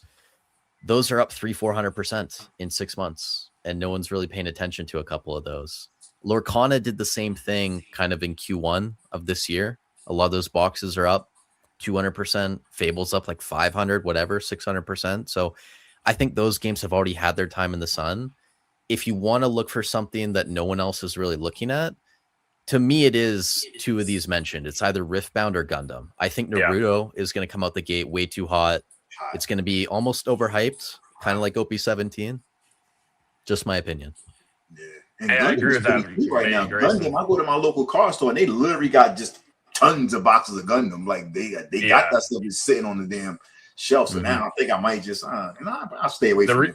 The reason it's there. The reason One Piece I think is so special and it won't happen again is like that process that you just went through, Grayson, was kind of part of what led me to the One Piece TCG in general. But the thing is that the built-in fans of One Piece, like I don't think that there's the market of like fans and buyers in Gundam. There are certainly some that could come out, but I don't know what the buyer base is. And not to say it can't grow, but no, you're right. The IP of One Piece is much larger. It's just like that's the one part that doesn't equate to me. That's why some people are banking on Riftbound, right? Like you got League of Legends, you got Riot behind you. You look at like the World's promo box. I mean, that's up like 300%, right? They have the T1 signature boxes coming. Is it later this year or next year, whenever it's going to be, right? So that's like a huge IP as well. So I don't think you should sleep on that. No, I have some base set boxes of that, but like I'm just like the village idiot. Yeah, let me grab a base set boxes in case, like. But that's what everybody is doing now. You know what I mean? So in a sense, that almost works against us. Like it's like all hedge. I'll buy. Let's see, but like I just don't think we'll see. Exactly. I don't think we'll see a One Piece like type trajectory in a long time. So I personally think people are going to get burned on Naruto, like in the beginning at least, and I think one of the things that worked in One Piece's favor is because it flew under the radar for so long, we got to see how much genuine demand there was from collectors, right? This is kind of an artificial distinction, but I like to distinguish between like genuine collector demand versus like speculator demand, right? Like who's buying it because they want it and they want to keep it in their collection forever, and who's buying it because they think they're going to sell it to somebody 6 months from now for more than what they paid, right? And like Naruto is going to come out and there's going to be so much speculator demand. We're never going to see what the genuine demand is until we get to a point where the speculators leave, and then the cards may go down significantly if we find out that there's not nearly as much demand as everybody assumed that there was, right? Because like One Piece was starting from a place of like we knew there was a lot of demand, people could come in and push up those prices, and there would be people who were still willing to pay them, I think. Yeah, I guess it's a question of what if it's organic. Yeah, I'm sorry. Sorry, go for it, G. Go for it. I think Bandai, like, it was trial and error. They wasn't going to come out the gate with blue bottoms and print through the moon. They wasn't going to print OPO2 through the moon. When they start seeing 5 and they start seeing 9, you get more confidence. You say, okay, I got customer. Let me print. Naruto, they're gonna print Naruto. That's coming out the gate getting printed. The one thing too that's hilarious to me is last year when I started making content, I would still get comments from people going, "You're investing in a Bandai game. Do you know how stupid that company is? Like they have destroyed so many IPs, and now everyone's just on the Bandai bandwagon, going, yeah, like they're the goats. They know what they're doing, right? So within a year, right, the public perception has changed drastically on that. That was Rudy. Rudy was like, that was why he didn't invest. Heavy. Mm-hmm. Yep. Like One Piece really has the scarcity thing on their side. Like the first sets, like 1 through 10 or like 1 through 12, they we really have the scarcity thing. Really have the scarcity thing on our side. We'll take another question here too. Obviously, you guys probably have different opinions than me on this, but we all know Luffy, Nami, Zoro, Chopper, and Boa are good investments. But who are the next 5 characters to invest in? I'll just say, I think you really should keep it to the top few characters in One Piece. I think going down the rabbit hole can be dangerous at times, but I'm curious to hear what you guys have to say too. I think they're missing Ooh, Robin right off the bat. Robin's a big one. I think the person off the bat that everyone should invest in, not financial advice, is Shanks. Yeah, I was gonna say him. Yeah. You know what? I think Oda has a secret obsession with Shanks that we don't understand yet. You know, there's like, there's probably like 10 or 15. There's so much. There's so little anime time of Shanks, but they made him the face of OPO1. Why? He's like, he's this guy who works in the background. So I think there's so much more to happen in Shanks' story that people will fall in love with Shanks or hate him. He might just, I don't know how, without any spoilers, but I think Shanks would probably be at the top of the list. Another thing is like he has a championship card, all these things. There's a lot of attention on Shanks, but the least amount of screen time. So my question is, okay, Oda has a plan for him. How does Shanks develop in the story? He's this right now. He's the most powerful emperor. So without spoilers, but I think Shanks would probably be the bet that I would make. And he's the first manga. Like people sleep on that card. That's what I'm saying. I think that card is so undervalued, so underrated. The first manga. I don't understand how that card is not 15, 12, like everything else, you know? Yeah. I always say I always think there's a reason why they picked Shanks. Maybe there isn't, you know, like, but I always felt that there was like a specific reason why Shanks was the first, you know, and it would have been low hanging fruit to go with Luffy, but they went with Shanks, and I just believe maybe there's not, but I just believe that there's end game potential. A lot of people talk about Teach That's because it. he's supposed to be end game, you know, so end game characters are like that's like the trendy thing. But I'll tell you, in relation to this, something that I totally messed up when I started, pissed off that I wasted time building, you know, sets like SP sets. I was chasing the cards because they were beautiful and they were rare, but not necessarily giving credence to the character. And one of the things that I'm trying to do is actually kind of consolidate my collection to, you know, the top 7-ish characters. Like, you know, like I wanted like the OPO5 SP set, PSA 10, boom, I could sell it as a set. And Gerald, you know, again, growing up with sports cards, sets. Right. You know, but like I'm starting to realize that it might be better just to have the one important card, you know, and I'm starting to like regret some of those early decisions I made. Not that, you know, it's not cool to have, but I would definitely advise like that speculative character investing is a dangerous game to play. I think Robin, I think Shanks, I think Teach are interesting. I think Buggy is fun. He's getting more popular, but I don't think below the top 10, I don't think you want to push. You know, In my opinion, like I haven't got up to him so yet in the anime so far, but the best cards they make to me are the Whitebeard cards. The Whitebeard cards are sick cards. Like I love those cards. I got like all the Whitebeard cards. So that's my guy right there as far as the cards are concerned. Are you getting the manga G when it comes out? Are you going for that? Hell yeah, definitely getting the Whitebeard manga. Definitely. So if I could give a super deep cut, I would not put this among the top characters at all, but like I think Vivi has some potential because of the role she's going to play in the live action season 3. I mean, I think our thesis for One Piece is that the game is going to continue to grow as people get more exposed to it, and I think the live action is a big part of that. And so I think characters that have sort of an outsized role in that story will probably be seen as like main characters in the story for people who are introduced to it that way. So I think Vivi has some potential there as well. I think you could also throw Gold Roger on the list. I know he's dead. It's a flyer, but like that gold manga, man. I mean, a lot of the other cards are underwhelming, I think, for him, but that card in particular. That card's grotesquely undervalued, in my opinion. The fact that the red Luffy goes for what it goes for, and that Gold Roger is like half of it, just doesn't equate to me at all. Yeah, agreed. I'd also add, in terms of a style of card, I would say that the gold SSPs, but for the other emperors, is probably a good shout as well. Like what's happened is the Luffy gold and silver has appreciated so much, where the Shanks, Teach, and Buggy, although they're not popular characters, have lagged behind. And in person, those cards are really beautiful as well. Now, granted that they're releasing this OP17, it's an SSP again. I think a lot of people in the future, maybe not now, are going to want to try and complete these sets of these cards. I think you'll find a lot of collectors who want to have the complete SSP set, or also the ones who feel like Luffy's too far out of reach are probably going to go for the SSPs.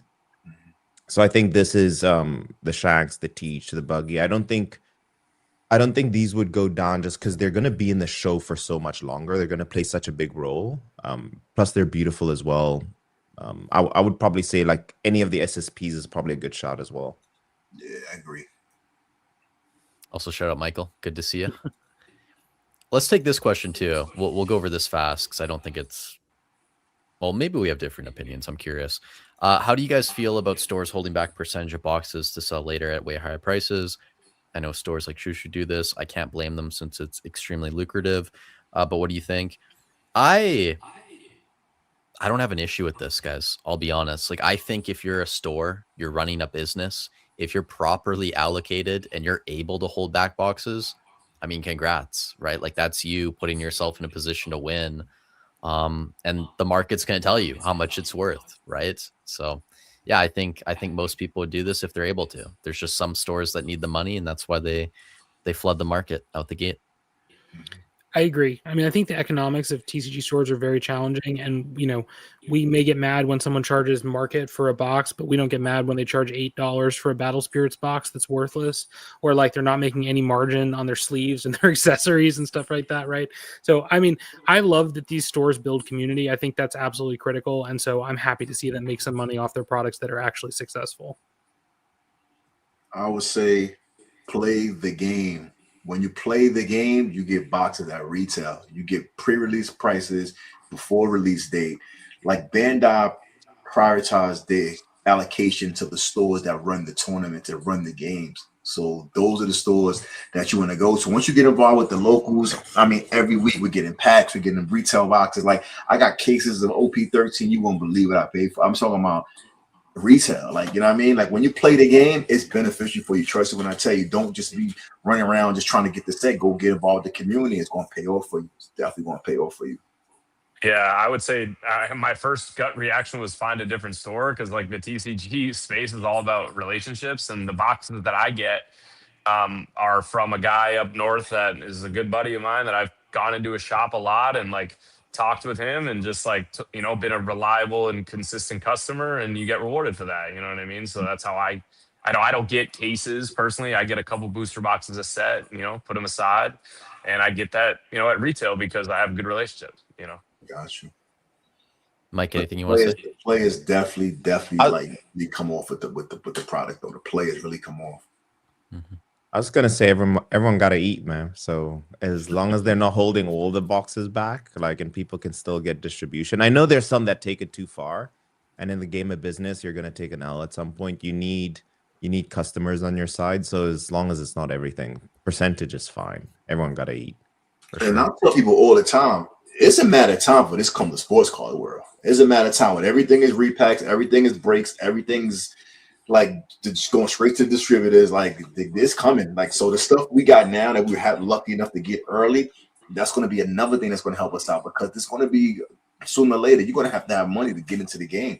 You got to pay to play. You know what I mean? And it's going to get like that with One Piece sooner or later, and slowly but surely getting there now. We saw the prices at 17. I see it. You know? I see it. So I see it. it's going to be like tops. Well, they got like they got fucking in the sports, like those big $15,000 boxes and all that stuff. Like, you know what I mean? This is going to be that sooner or later, to be honest with you. It's going to be that sooner or later. And it just is what it is. You got the money or you don't. They don't care, you know?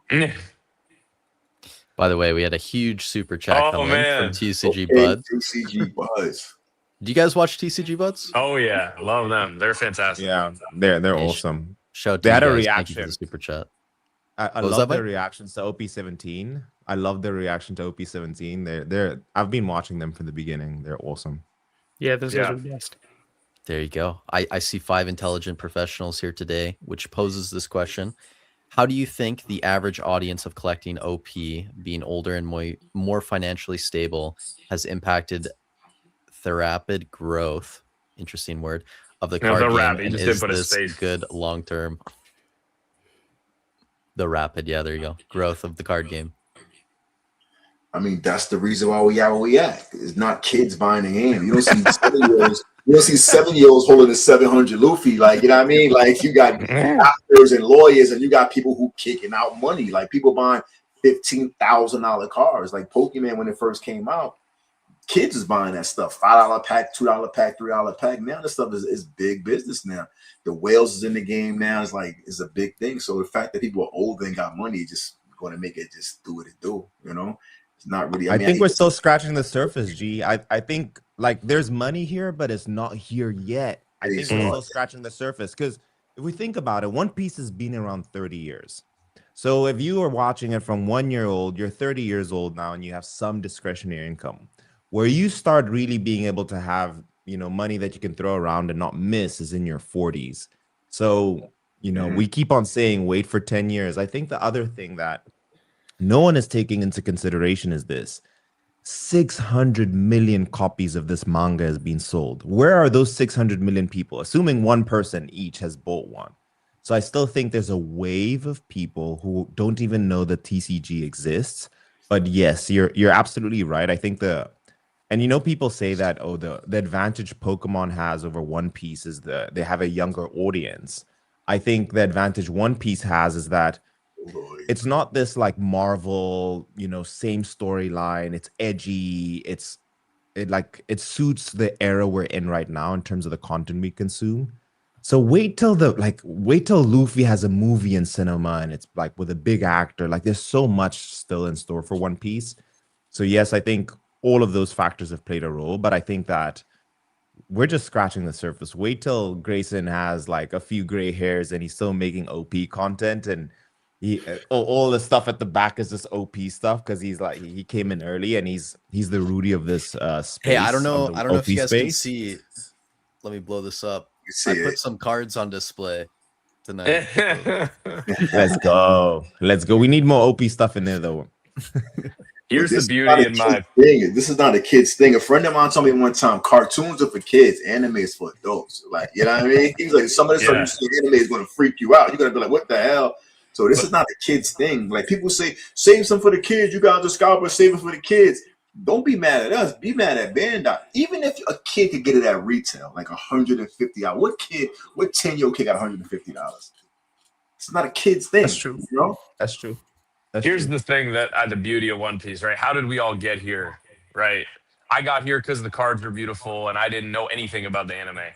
Mike, you've been watching it forever, right? Like you've been on the journey, you have money. You come in because of that passion, and that's why it's the best. It's a unicorn because we all got here because for different reasons, right? Like we all had different motivations to get to this point, and and now that One Piece is more accessible, right? Like I talk this to my boys, like One Piece is creating fans week after week. Like they're actively creating new fans of the IP and the show. And if you're a fan of the show first, there's a good chance you're going to like the cards. And now that One Piece is more accessible on Netflix, like I'm watching it on Netflix like a bum. You know what I mean? Like it's just a few clicks away. You know what I'm saying? I'm not on Crunchyroll watching. Like it's a few clicks away and it's accessible for kids. Like, and I think it can reestablish the cycle. A lot of athletes. I'm in the athlete. A lot of athletes love One Piece and like all of these collaborations and kids that are into sports, and then they see that Luffy's cool and the fight scenes and the visuals. Like that's why I think it's a unicorn IP, boys. I keep saying it, but I just think that we're on a situation where we are invested. People older than us are invested, but we're creating younger fans at the same time, and then those people will take our spots into the hierarchy of sort of the market. And I don't know if that's a bad take, but I think that's what I see. No, I totally agree. The only thing that I would say is that I think that the TCG like could do more to meet kids where they are, because like my kids love One Piece. This hat is immediately going back on my kids as soon as I get home, right? Because they would never let me have it. You know, I remember my kid like was just looking at a display of cards and he saw like a Sabo Secret, right? And he was like, "That's the coolest car I've ever seen. I wish I could afford it." And I was like, "Dude, that card's $1." Right? Like he never even thought that it was possible he'd be able to buy that, right? So I do want to see more of like a binder culture with like TCG Yeah. vendors when you go to shows, like kids who show up, right? Like I help a friend vend every now and again, and I've just started buying like cheap cards to like throw in a binder to like be able to give to kids or like sell to them at cost, right? Because like we want those kids to grow up with the nostalgia for the card game, not just for the IP. And so like getting them started on like lower cost cards, and maybe when they're 30, then they'll want to buy our But grails. you're right. This is for the kids right here. This is for the kids. Like, Yeah. Oh man, there's big business, and then these little cheap cars. This is for the kids. Like, you know what I mean? Get these. Not a For the Borsalino. kids. That's not for the kids. The Card. Gold Roger is not for the kids. The Gear 5 Chase, the red manga is not for the kids. Like, you know, the That's parents can't even get it, let alone the damn kids, you know? That's such a good point, Alfred. You know, that's something I've been trying to pay attention to my whole time investing in One Piece, because I was always dubious about how large the collecting side was and the organic collecting side too. I think there's a lot of people who have come in over the past year or two that are kind of like mainstream collectors, where maybe some of their interest is tied to the value of what they own. So I watch TCG Baka all the time, and seeing his videos now starting to get more views, and you know, he sells a lot of higher end stuff too, but it's good to see some vendors actually having those interactions with people and getting them involved. So no, I fully agree with that. And Mike, to your point too, and you can definitely attest to this being in the private Discord as well. Like there are a lot of people here where even me, like I'm old now. I feel old, right? The adults are kind of here at this point where it's like they don't need the money from selling these cards or investing in them. It's fun money. It's stuff that they're going to hold for a very long period of time. Obviously, Austin's in the Discord, my partner on TCG Quant. Like he's running, a mini hedge fund around TCGs, and there are other people doing that. So you're going to have some level of stability in the market because those funds are going to be locked up in products that they can't sell for 5 to 7 years, right? So I think long term, it's probably a good thing. Now, maybe you could argue there's too much at some point and that becomes a bad thing. But I think right now we're in a good spot. I have a hot take on this one. I think just the idea. I truly believe that Luffy's the modern day Superman. The modern day Superman, and I think that the message he sends is also the message he sends overall, and just how he changes as an individual. I think kids will resonate with that. The only thing is that right now, why we don't see the younger audience is that accessibility, right? The 1,000 episodes. You see, Eric just talked about I had to go on Crunchyroll. Now that it's on Netflix, it's a bit easier. Yeah. Now that there's the live action.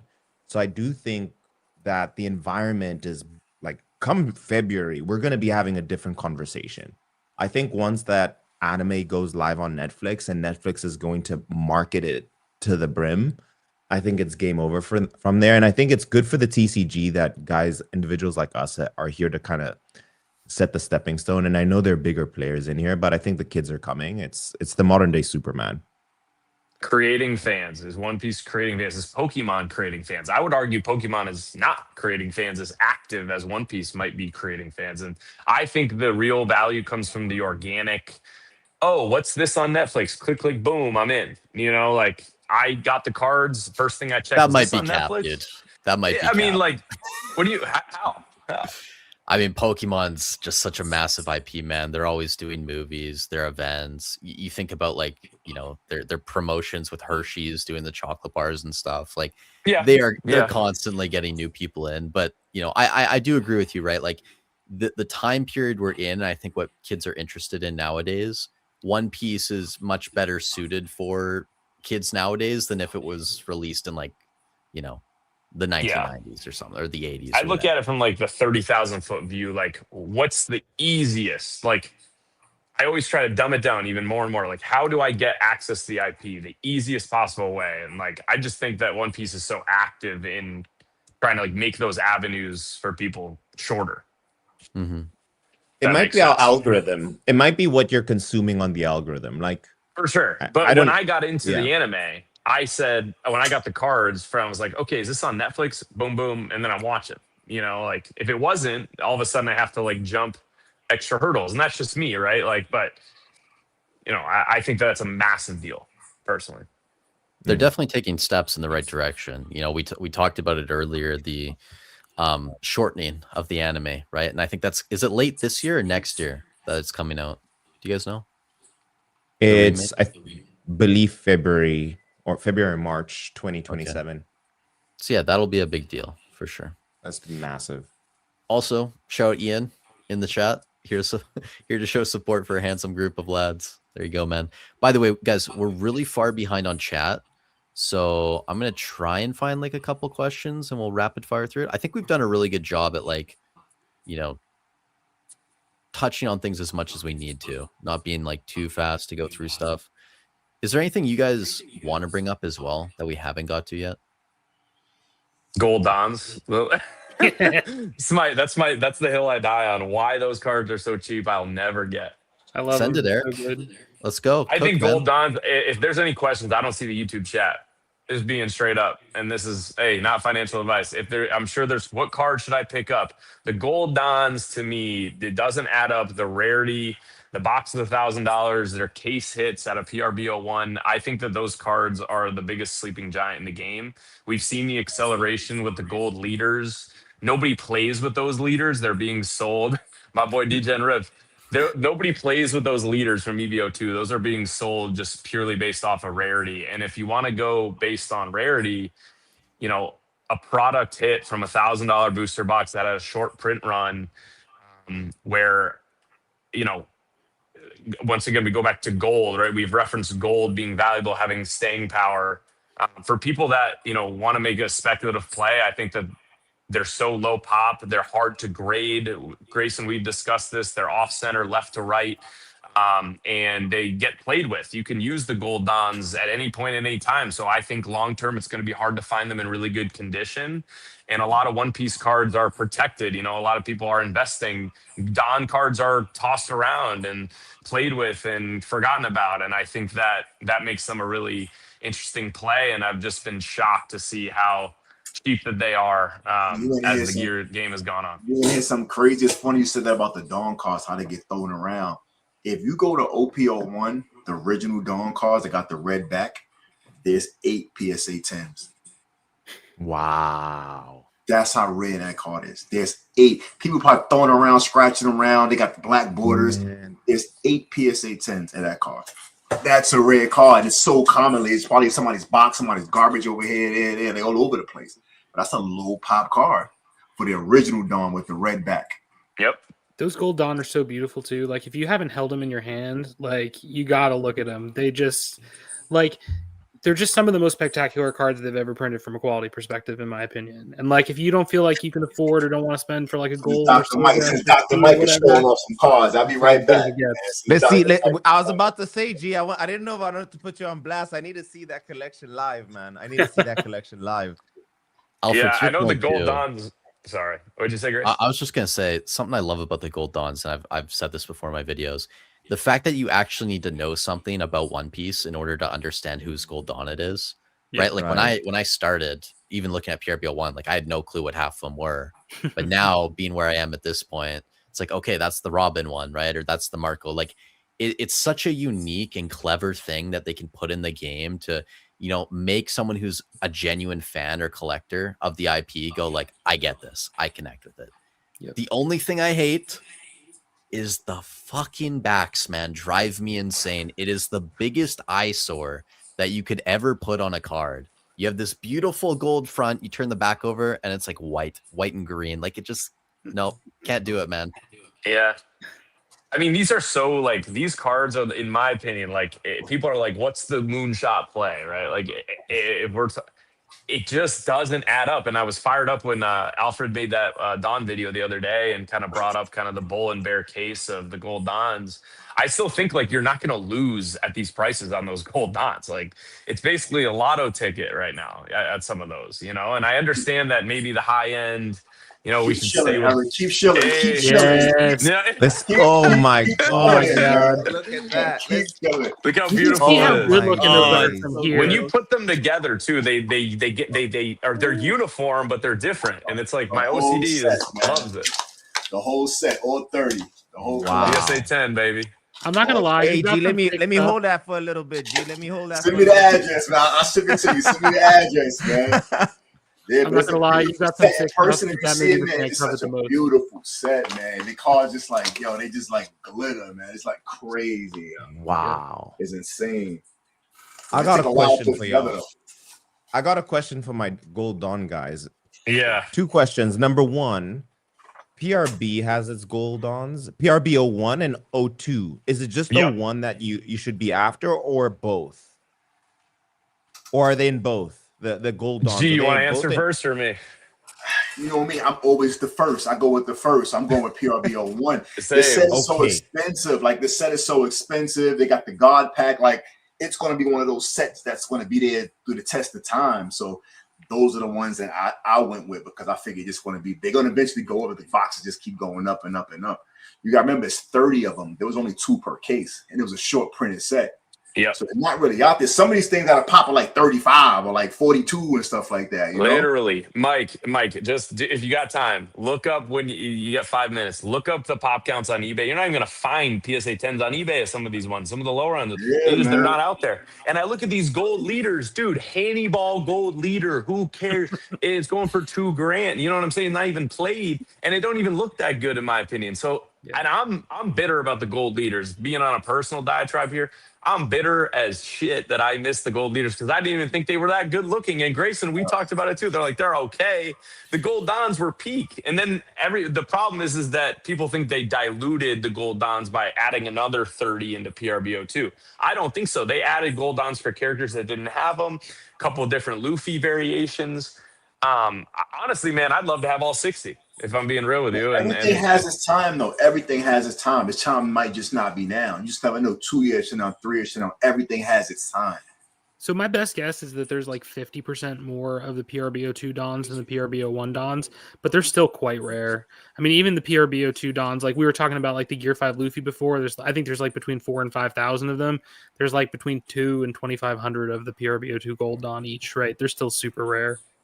I was All around right, I'm for the collecting PR. it. Say less. Yeah. You won't Yeah, regret well, it because it just looks so good. Make me an offer, Mike. You don't got to collect it. You don't got to collect it. Make me an offer, Mike. Mike, 2 per case. It's 2 per case, 30 variations, $1,000 booster box. What's going on? And only 2 of them are super like desired right now. It just makes 0 And sense. the Luffy is cheap. The Luffy and the PSA Yeah. thing, they're going for like 700. I'm like $700. What the hell going on? Yeah, it's a free play. I'll say for anyone who's watching right now, I've been following G since like the episode. G has never, like 0%, been wrong on any of the calls he's ever made. Like seriously, I've tracked it. He's texted me like a lot of the card, like the everything he's talked about, and I like I like looking at history. G's never been wrong, so. Hey, if there's one piece of value someone is getting off is Gold Dons, I'm gonna listen. So, hey, G, I'm the first time we spoke, Mike, I said, Mike, the safest play right now, OP09, Right. OTO13 case. I said cases, OP09, OP13. As soon as you bought them, the prices just went crazy, man.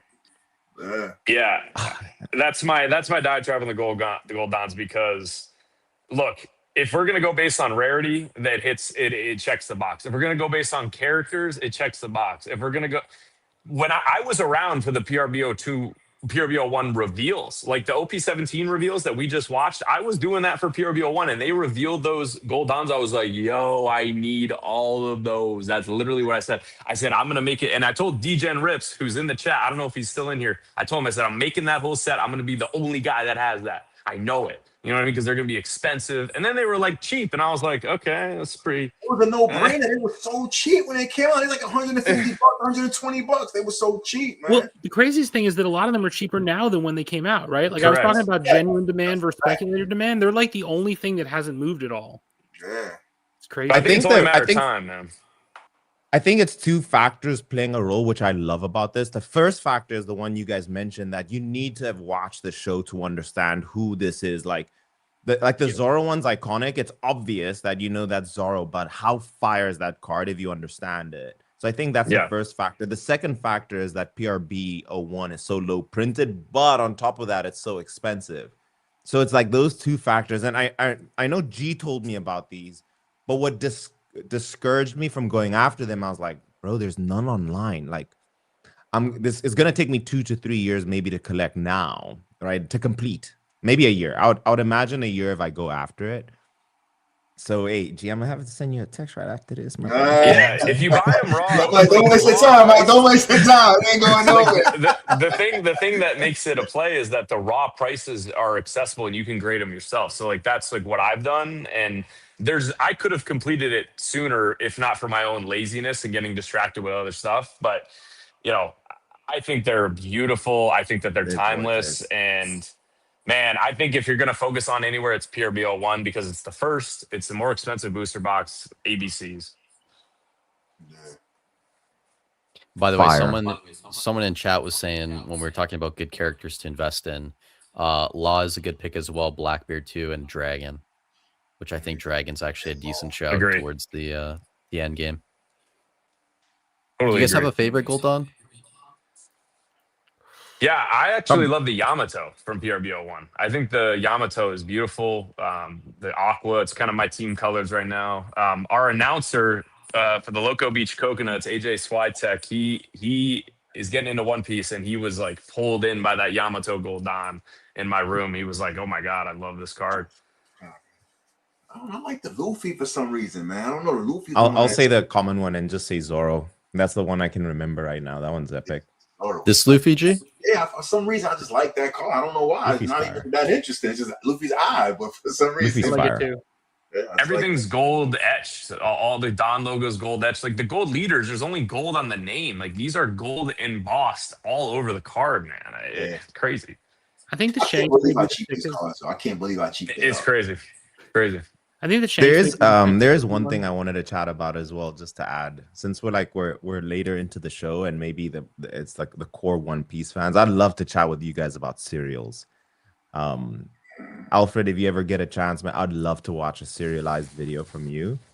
But yeah, what do you guys think about the serial cards? Before we go into serials, Mike, Yeah. Alfred, you're gonna say one thing about the Shanks.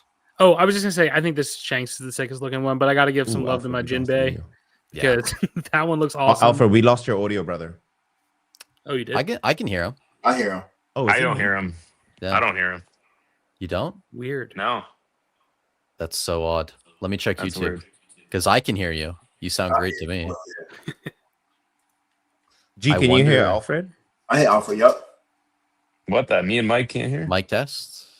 Try again, Check, Alfred. check. Yeah, I mean, I Can you can hear hear you. No, I can't. That's weird. Uh-oh. Yeah, I don't have Okay, anything guys. important to say, so I our wouldn't worry about conversation flow. I wonder if it's because I backed out of the call accidentally, hit the wrong button there. But yeah, I agree. The Shanks is great. Mike, maybe filibuster for a little bit talking about cereals while I do a quick audio check.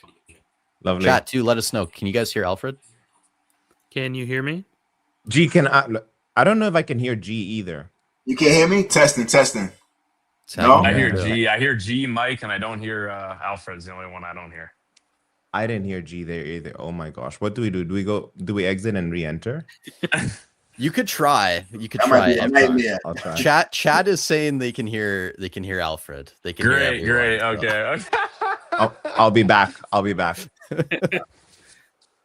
Oh, Oh boy, I've been Yeah, charging my phone on and off because this is. Hey, should I this is exit and good. Come back. yeah, you could try for All sure. right. It gives us a good time to go to chat too. Pray for me. All Sunny right, here. I'll be right back. Sunny here. Thoughts on Chinese exclusive cards / slabs and Japanese? English slabs are definitely harder to get because they're either hoarded or pricey and vendors charge 110 to 120%. Alfred, do you have any thoughts on exclusive cards? So I like the language exclusive cards. I like the Chinese and Japanese language exclusive cards better than a lot of the English ones, honestly, the French ones as well. I think there's just particularly on the promo side, if we would call them promos, I think there's some really, really sick stuff there. I also think that like sometimes you can get really good deals on Japanese graded cards. They're not always graded PSA. Like, I love buying CGC Japanese cards. They're super, super cheap. And honestly, they look just as good as the English ones. It's really tough to know though, like what the population is on them. So like if you're strictly collecting for aesthetics, like I think that's totally great. Or if you like that it's the original language, because like English is frankly just a translation. But like from a population perspective, there's probably more Japanese out there. Chinese, I honestly just don't know. Yeah, I think is it the Vivi from OP13? The Chinese exclusive Trevor. I think that one's great. The Nami also Nami is amazing. There's that French. Is it the Zorro in French? Yeah, the French treasure. Yeah, there's the French Corona. Thing that got me so bullish on the One Piece is like they turn it into like a global collecting space. Like you really have to know people from France now. You have to call people from Japan now. Like they got an exclusive in this and they got an exclusive here. Like it's like a big global thing all over the place where you really can't hoard the cards that you wanted to. You really have to know somebody everywhere to be involved. So this little global collecting thing that came up with is like a beautiful thing, man. Yeah, we're definitely grateful. Mike and I are in the private group, and we have people in Europe. Ian, who's in here, shout out Ian from Singapore. Like it's very easy when you have friends around the world that can just buy up a dozen cards, put them in an envelope, and send them off to you, right? Like it makes life easier for sure. Because some of those cards, like you said, like you can't really find them in North America if they're from China or Europe. So and they're expensive too, incredibly expensive in a PSA 10. So you really building like international bonds through this One Piece TCG thing. It's like crazy. Trying, man. Trying for sure. Mike, can you hear Alfred now? Yeah, loud and clear. Perfect. Loud and clear. Just on that, I was Now just I gonna can't say, hear Mike. That's crazy. No way. I can hear Alfred. I can't hear. I popped back in. I heard Alfred talking. Oh boy. You could try again, Eric. Just leave and come back. I'll try again. We'll see. I was just gonna share that on the financial side, it's been super cool because, like, I've got into chat with G and I've made some money just having that. Not that the money is important, but just the relationships and being able to say, "Hey, buy this," and you see it goes up. It's cool. And G, I know me and you have chatted about like health stuff and hopefully I've been able to provide and stuff like that. Right. Like, yeah, man, like we actually built the relationship like outside of the TCG thing. This is like, that's what's up, man. Amen. Can't put a price on that. I call my wife. Yeah, I'm doing a live stream tonight with Mike. Who's Mike? Who's Dr. Mike? Mike, man. Yeah, that's my boy now. He's my boy now. It's crazy, yo. Grayson, you in Canada, Yep. Dude, I hope I can get to the States at some point and meet you guys too in person. I think that'd be fun. Yeah, that'd be awesome. Dope, man. It's long overdue. That'd be dope. Eric, can you hear now? I can hear you guys. Mike, can I hear you? Test 1, 2. I can't hear. Dr. Mike. Dr. Mike. Only I can call him Mike. And then Dr. Mike to you No guys. way. I lost. I think this is all my fault for Now I don't hear accidentally anybody. clicking the. See now, Mike's. I can't hear great. Oh, look, guys, we've been going for 2 hours anyways. Hello. I think You know what's so weird too, but and then I'll figure it out. But I can hear Alfred laugh. I can't hear him speak, which is super weird. bizarre, man. StreamYard. Really weird.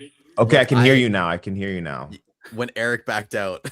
But I cannot hear Grayson. I'm gonna leave too. I'll be back. I was gonna say, look, we've been going for 2 hours. Audio problems are starting to kick in. This might be divine intervention. The big guy up top saying, "Hey, maybe it's time to call it." Guys, I think we do closing thoughts.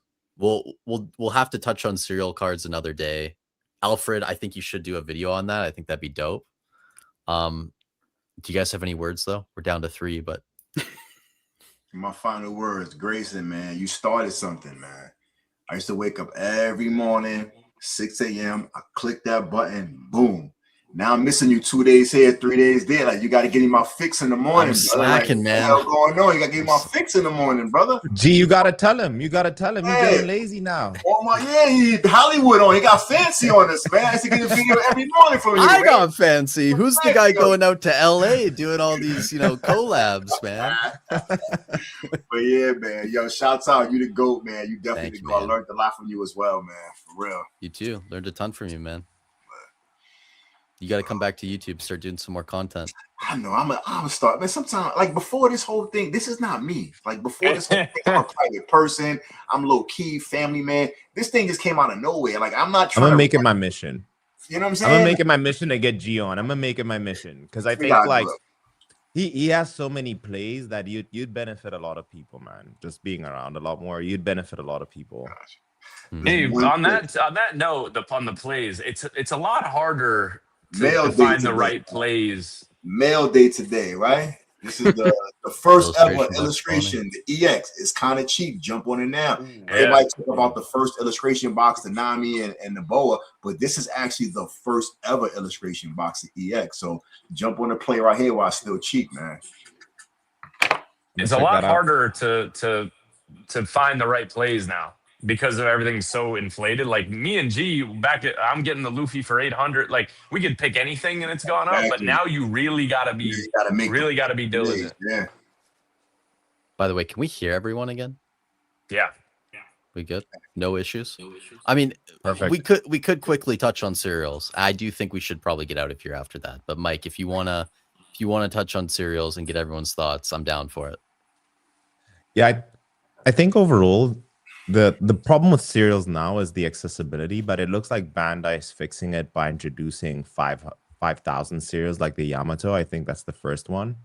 But what I've noticed too, so essentially for anyone who doesn't know what a cereal is Bandai has a card game. They have their card game, and at certain tournaments you can win certain cereals, and cereals are essentially cards that have a serial on top of it, like a number, and it's a limited print run. What I love about cereals overall, like why I love cereals, is number one is that it's a card that it has to be earned. What I love about cereals as well is that you're actually supporting the players. So we're creating this healthy ecosystem where people are encouraged to play the game, and that they can actually make it a living out of it. So for me as a collector, I love that when I buy a cereal, I'll pay the price, no problem. And I love that it's helping the ecosystem in a way where if people see like, okay, this serialized card's now worth 50 grand, or the serialized card's now worth 100 grand, it's just going to attract a lot more people into the playing ecosystem. So I do think that it's just healthy overall. The challenge now is that, yes, the prices are going crazy, but in terms of an investing standpoint, amazing opportunity. In terms of bringing people into the ecosystem, let's say you can't afford it, all of a sudden you're motivated to learn how to play and to be a good player on top of that. I know like people even thinking of like creating teams, like sponsoring teams to play to be able to get these cards. So I love the whole ecosystem. And then I'll do my one shill. I'll do my one shill of this session, and then that'll be it. I think this is the most beautiful Luffy card ever created. And the reason I say that is because it's serialized, number one, it's pink, so that contrast is so fire. But this is an expression. This is like Joy Boy, literally. Like this is, if you wanted to captivate Luffy in one shot, you get the Gear 5 of the SSPs, which does the same job. But this one is even super cool because it feels like you're getting an aerial shot of him. Copy. Now with the cereals, I'm gonna give y'all a play. Tell us, G. The most undervalued cereal card today, the most short printed cereal card is the Zoro. That card's going for like 37 grand right now in the PSA 10. These other ones are going for 150, 140, 92, 97. How can the Zoro, that's the shortest printed card, be $37,000? And that's Luffy's sidekick. If you look at the Dallas Day Luffy, look at the Dallas Day Zoro. Like every card you see, like Zoro's neck and neck with Luffy. So I don't know how that card is just so. That's the card right there, man. Right now it's 37K for a PSA 10. I don't understand how is that so. That's the card right there, brother. You holding it. That's it. The 700 Luffy is king. We're always going to be king. But that's runner up right there, the Zoro. I would agree. I think Zoro, if you guys think about it too, in terms of also just in general as a character, I know his manga isn't like that expensive relative to like all the other mangas. I think Zoro, in terms of it being a safe bet, is probably also undervalued. Like Zoro could have had his own show if he wanted to. If Zoro wanted to, he may be a spin-off in like where Oda decides, okay, we're gonna create a show on him, and he's maybe a little bit more darker. But I think I agree with you, G, that Zoro's super undervalued at the price that it's at right now. This is with not watching the anime, how it kicked me in the butt. This is the perfect example because when I got into One Piece and I started going to the locals, I met 1 or 2 people and they just saying Luffy, Luffy, Luffy, Nami, Nami, Nami, Luffy, Nami. I didn't know nothing about Zoro. If I was getting all these early cards, I'm telling you how I got for so cheap. Imagine I was getting all of the Zoro cards. They all just like took off. So that's when not watching the anime bites you in the butt. Because I would have been buying all the Zoro cards if I was on the anime before I start buying the cards, to be honest with you. Someone does bring up this point, which I don't know how strong one it is, that the Zoro in Japanese has quite the pop too, right? And then is there another language that they did one in as well? I think so. I think there's Japanese and then there's Asia. I think there's those two versions. Gotcha. But I would say, like, one thing that I am surprised by is I didn't expect Japanese to appreciate so much in terms of value. But I live in Malaysia, for those who don't know, and I think that's the beauty of this thing, right? Is that you don't necessarily have to go for the English. The art is the same. You can go for the Japanese and still get to appreciate the art. And then if you do want the investability side, right, it's what may be more important to you is, okay, how much does it increase? Is it 100% increase? And tell me if I'm wrong, maybe Alfred, you know better. They do track to be the same. Like if the English goes 2x, the Japanese tends to 2x as well along with it. So I do think it's actually a play for people to be able to have an entry point into the art without having to pay the 5 figures in USD to be able to get that same card. So I think it's our opportunity, actually. Yeah. So I suspect you're right, but I haven't actually looked at it. I have this on my to-do list, actually, is to do like a larger deep dive into like the differences in prices. I've noticed there's been like some discrepancies in terms of like OP16 was more expensive in Japan than it was in the US. So this is like, I suspect you're right. And there's a lot of arbitrage opportunity there if you really know what you're doing and you know the populations, but I haven't gotten my arms around it yet. Yeah. I would tell people, go for the Japanese. If you feel like it's cheap, like go for it. The Japanese are the Asias, and being here in Malaysia, I never had too much respect for the Japanese, or I didn't pay it. That the better word is I didn't pay enough attention to it. But I've gone to the shows here, and that's all what people here in Asia want to collect. And I think Asia might have a higher demand compared to the US. I think the big difference may be just spending power. Also, shout out the anime man stopping by. Let's go. Let's go. Guys, I think that's a great mega stream. I think it's a good place to call it, honestly. If anyone has closing thoughts or anything else that we need to get to briefly, say your piece or forever hold it, I guess, till the next time we do one of these. I'm honored to be on here with you boys, man. Yeah, man, it was an honor to be on Mega Stream 1. We're gonna do like the UFC. This is Mega Stream 1 right here. Amen. Absolutely. Amen. Like, Amen. I think this conversation is just why I love this so much. And like Gerald's point about like get involved in the community, play the game, like you meet amazing people. It's just so awesome to get to hang with y'all. Likewise, guys. If I can do one thing for you, Grayson, one thing for you, for anyone watching, I think there's 180 people live. Go in the comments and just say "do it again" to encourage Grayson to do this more often. I'm happy to. This was so fun for me. Go comment, "do it again" for the algorithm. We'll hype the videos in the morning, man. Hype the videos in the morning. The man putting all the time. Hype the videos. Yeah. Nah, you guys made this super easy. I mean, I just sat here and took it all in. It was great.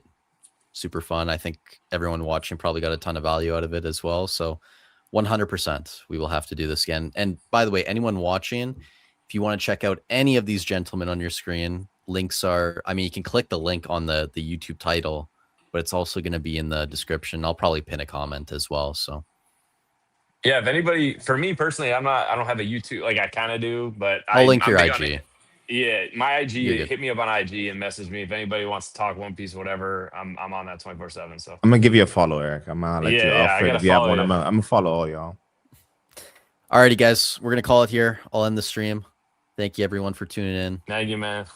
If you guys are still up in an hour or two, there might be a new Straw Hat Speculator video coming. Who knows? Yeah. We'll All right, see. man. Rip Come on, it. we waiting, Grayson, man. Until That then, makes my day when I see that. All right, have a good night, appreciate gentlemen. that, bro. Have a Alrighty, good guys, night. stay See safe ya. everywhere in the world. We'll catch you in the next one. We're out. Peace.